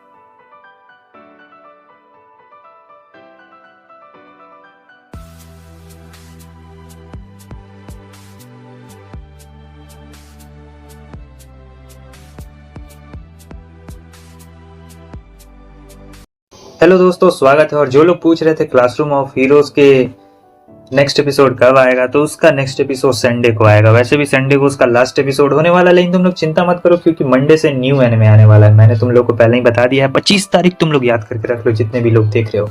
तो ठीक है, बिना किसी देरी के शुरू करते हैं। एपिसोड की शुरुआत में हमें तोमा को दिखाया जाता है जो बाहर तो निकलता है, लेकिन उसे वो मिकासा कहीं दिखाई नहीं दे रही होती है। वो देखता है कि बिल्ली यहीं पर है। सोच रहा होता है कि लगता है वो इस बिल्ली को यहीं पे छोड़ के भाग गई, क्योंकि उसे बिल्ली से डर लग रहा था। तो वो बिल्ली को लेकर वहां से जाने लगता है, लेकिन अचानक से तोमा रुक चुका रहता है। उसे अजीब सा महसूस हो रहा होता है। फिर वो और आगे बढ़ता है तो हमें एक गली को दिखाया जाता है जहां पर उसे काफी ज्यादा अजीब लग रहा होता है। तो वो गली में आगे बढ़ता है। तोमा आगे बढ़ रहा होता है, तब उसे जूता दिखाई देता है और काफी सारे बुलेट्स भी दिखाई दे रहे होते हैं। फिर वो और आगे बढ़ता है तो देखता है कि वहां पर तो एक बॉडी गिरी हुई है और साथ ही साथ बहुत ज्यादा खून भी बह रहा है। वो बहुत ज्यादा डर जाता है, साथ ही साथ उसे उल्टी भी हो रही होती है। थोड़ी देर के बाद हमें ये दिखाया जाता है कि पुलिस भी वहां आ चुकी रहती है और पूरा बैरिकेडिंग वो सब हो चुका रहता है। पुलिस उससे कह रही होती क्या तुम हमारे साथ सीन पे चल सकते हो, क्योंकि इसी ने पुलिस को फोन किया हुआ रहता है। और एकदम इसके दिमाग में बहुत कुछ चल रहा होता है क्योंकि एकदम इसने बॉडी देख ली रहती है। फिर जब ये पुलिस के साथ जाता है तो देखता है कि अरे ये क्या, यहाँ पर बॉडी गायब है लेकिन बुलेट्स भी गायब रहती हैं और साथ ही साथ बस कुछ खून के छींटे पड़े हुए रहते हैं। लेकिन पुलिस को समझ नहीं आता है, पूछ रही होती कि आखिर बॉडी कहाँ पर है। अचानक से जो बिल्ली रहती है मियाओ कहती है और उसे डायरेक्शन दिखा रही होती है। तो तोमा देखता है जाकर और फिर वो भागने लगता है। पुलिस उसका पीछा नहीं करती है। तब वो देखता है कि ये क्या, यहाँ पर तो ये जिंदा है और बिल्कुल सुरक्षित है। तोमा उससे कह रहा होता है तुम ठीक तो हो ना। और फिर ये मिसाका कह रही होती है कि मुझे माफ कर देना, मैं तुम्हें ऐसे ही छोड़कर आ गई। साथ ही साथ ये उसके बारे में पूछ भी रही होती है, कैसे हो तुम, ठीक तो हो ना। और फिर ये पूछता है कि आखिर किस मिशन के बारे में तुम बात कर रही थी उस वक्त। तब वो उससे एक पासवर्ड पूछती है, लेकिन वो पासवर्ड नहीं बता पाता है। तो ये कहती है कि नहीं, रॉन्ग पासवर्ड है। और ऐसे करते करते हमें ये दिखाया जाता है कि यहाँ पर बहुत सारी मिसाका आ चुकी रहती है और सबके सब का दिमाग में माइंड अलग ही रहता है। कोई उससे माफी मांग रही होती है, कोई कह रही होती है कि माफ करना, मैंने तुम्हें यहाँ पर अकेला छोड़ दिया था, तुम्हें बिल्ली का ख्याल रखना पड़ा, जानवरों को इसमें हम लोग शामिल नहीं कर सकते, जानवरों को नुकसान पहुंचाना बहुत बुरी बात है, तुम्हारा बहुत बहुत शुक्रिया, अब हम लोग चलते हैं। और फिर यहाँ पर तोमा को याद आता है कि ये क्या, ये लोग किसी मिलिट्री मिशन के बारे में बात कर रहे थे और ये सब रोबोट्स हैं, इतने सारी रोबोट्स रहती है। अब इसके दिमाग में बहुत कुछ चल रहा होता है। यहाँ पर सीन कट होता है, हमें दिखाया जाता है कि ये तीनों मजे से खाना खा रहे होते हैं क्योंकि तोमा अभी तक घर नहीं आया हुआ रहता है। टीचर बहुत ज्यादा मजे कर रही होती है, साथ ही साथ इंडेक्स और वो लड़की भी। इधर जो तोमा रहता है अलग ही ट्रॉमा में जा चुका रहता है, ये सोच रहा होता है कि मुझे मिसाका के घर जाना चाहिए क्योंकि वो एक होटल टाइप में रहती थी, तो उसका घर निकालना थोड़ा सा ज्यादा आसान है। उसका कमरा भी इसे पता चल चुका रहता है कि कमरा नंबर कितना है। तो सबसे पहले वो फोन करके पूछने की कोशिश करता है क्या वो घर में है, क्योंकि असली वाली अलग रहती है और गॉगल्स वाली नकली रहती है। सो वो फोन करता है तो फोन मिसाका नहीं उठाती है, फोन उसकी रूममेट उठाती है। तब ये कह रहा होता है क्या मिसाका है, वो कहती है कि नहीं मिसाका अभी तो नहीं है, लेकिन अगर तुम चाहो तो तुम कमरे में आ सकते हो क्योंकि वो थोड़ी देर में ही आ जाएगी, तो ऐसे फिर तुम्हें बाद में आना नहीं पड़ेगा। वो उसके बाद आगे पूछने लगता है, फिर वो लड़की पूछती है अरे तुम तो वही हो जो उस दिन मिले थे। और इधर ये सोच रहा होता है ये आवाज कहीं सुनी सुनी सी लग रही है, मैंने ये आवाज पहले भी कहीं सुनी हुई है। लेकिन फिर फोन काट कर ये अब आगे बढ़ना शुरू कर देता है मिसाका के कमरे में। उसका कमरा बहुत ज्यादा ऊपर रहता है, मतलब 208 नंबर उसका कमरा रहता है। तो जाता है, नॉक करता है दरवाजे को, वो लड़की कह रही होती कि आ जाओ, वैसे भी दरवाजा खुला हुआ है। तो ये अंदर घुस जाता है, अंदर घुसता है तो देखता है ये क्या, यहाँ पर तो सीन कुछ अलग ही चला हुआ है। ये आराम से ऐसी लेटी हुई रहती है और उससे कह रही होती है कि क्या हुआ, इतना हैरान क्यों हो गए। वो कहता है कि ऐसे वो कहती है कि तुम चाहो तो उस बेड पे लेट सकते हो और मिसाका का इंतजार कर सकते हो। तोमा कहता है कि नहीं नहीं नहीं, मैं किसी अजनबी के बेड पे ऐसे ही नहीं लेट सकता हूँ। वो कहते हैं चिंता मत करो, वो बेड मेरा है और ये बेड मिसाका का है, मैं इस पे लेटी हुई हूँ। तोमा कहता है तुम तो इसी परवट नहीं हो क्या। वो कहती है कि नहीं मैं कोई परवट नहीं हूँ समझे, और मुझे परवट बिल्कुल ही मत समझना क्योंकि हम लोग बिल्कुल बहनों की तरह हैं और कुछ भी नहीं। अगर तुम चाहो तो तुम उस पर बैठ सकते हो, वैसे भी वो मेरा बेड है। और वो कह रहा होता है अच्छा तुम अमीर लड़कियों की जिंदगी ऐसी रहती है क्या जो स्कूल में पढ़ती है। वो कहती है नहीं, बहुत ज्यादा स्ट्रिक्ट रहती है, तुम जाओ आराम से उस पर बैठ जाओ और इंतजार करो क्योंकि मुझे लगता है उसे आने में अभी भी थोड़ा सा वक्त लगने वाला है। लेकिन वो बैठ नहीं रहा होता है। और फिर यहाँ पर ये लोग पावर्स के बारे में बात कर रहे होते हैं कि कैसी किसकी पावर्स है, और जानती थी वो तोमा के बारे में और तोमा भी। तब तक उन्हें किसी के चलने की आवाज आ रही होती है। तोमा को लगता है कि मिसाका आने वाली है, लेकिन इसे पता चल चुका रहता है कि नहीं, ये मिसाका नहीं है, ये सुपरवाइजर है, वो आ रही है। तो ये सोच रही होती है कि तोमा को मैं यहाँ कैसे रखूँ क्योंकि ये पूरा गर्ल्स का डॉम रहता है और अगर उसने पता चल गया कि यहाँ पर तोमा आया हुआ है तब इसके लिए काफी दिक्कत हो जाएगी। वो उसे टेलीपोर्ट करने की कोशिश कर रही होती है लेकिन टेलीपोर्ट नहीं होता है। तब बताता है कि ये मेरे दाएं हाथ का कमाल है, इसी की वजह से मैं टेलीपोर्ट नहीं हो पाता हूँ। वो कहती है कि तब तुम्हें बेड के नीचे छुपना पड़ेगा, इसके अलावा हमारे पास और कोई भी रास्ता नहीं है। तो वो बेड के नीचे छुप जाता है और इस तरफ जब वो बेड के नीचे जाता है तो उसे एक बहुत ही डरावनी चीज भी दिखाई देती है, लेकिन वो चिल्लाता नहीं है। ये ज्यादा नहीं, एक टेडी बियर रहता है। वो टेडी बियर को ध्यान से देख रहा होता है और उस तरफ सुपरवाइजर और वो लड़की बात कर रही होती है। तब ये टेडी बियर को ध्यान से देखता है तो एक चेन खुला हुआ रहता है और चेन में एक छोटी सी पर्ची भी दिखाई देती है। वो लोग किसी क्रू के बारे में वैसे बात कर रहे होते हैं, लेकिन ये जो पर्ची रहती है ये इसे निकालता है और देखता है। जब वो लड़की वहां से चली जाती है कमरे से तब ये पर्ची को पढ़ रहा होता है जहाँ पर लेवल 6 के बारे में लिखा गया रहता है। लेवल आपको पता है इस सिटी में लेवल 7 सबसे पावरफुल है, लेकिन यहाँ पर लेवल 6 के बारे में कुछ लिखा गया था। अब तोमा को यहाँ पर कुछ बहुत ही बुरी चीज का अंदेशा हो जाता है जो मिलिट्री के बारे में रहता है, साथ ही साथ बहुत सारी चीजों के बारे में रहता है। और मिसाका ने एक मैप बनाया रहता है, उस मैप पे पूरे एकदम मार्किंग रहता है। ये क्या मार्किंग, ये तो आपको अगले एपिसोड में पता चलेगा। लेकिन यहाँ पर वो आता है उसे ढूंढने के लिए, सोच रहा होता है कि मैं उसे कहाँ ढूंढूं, आखिर उस लड़की को मैं कहाँ ढूंढूं, उसे ढूंढना मुश्किल है। तभी उसे एक चीज दिखाई देती है, विंड मिल दिखाई देता है और वो विंड मिल घूम रहा होता है जबकि अभी हवा भी नहीं चल रही थी।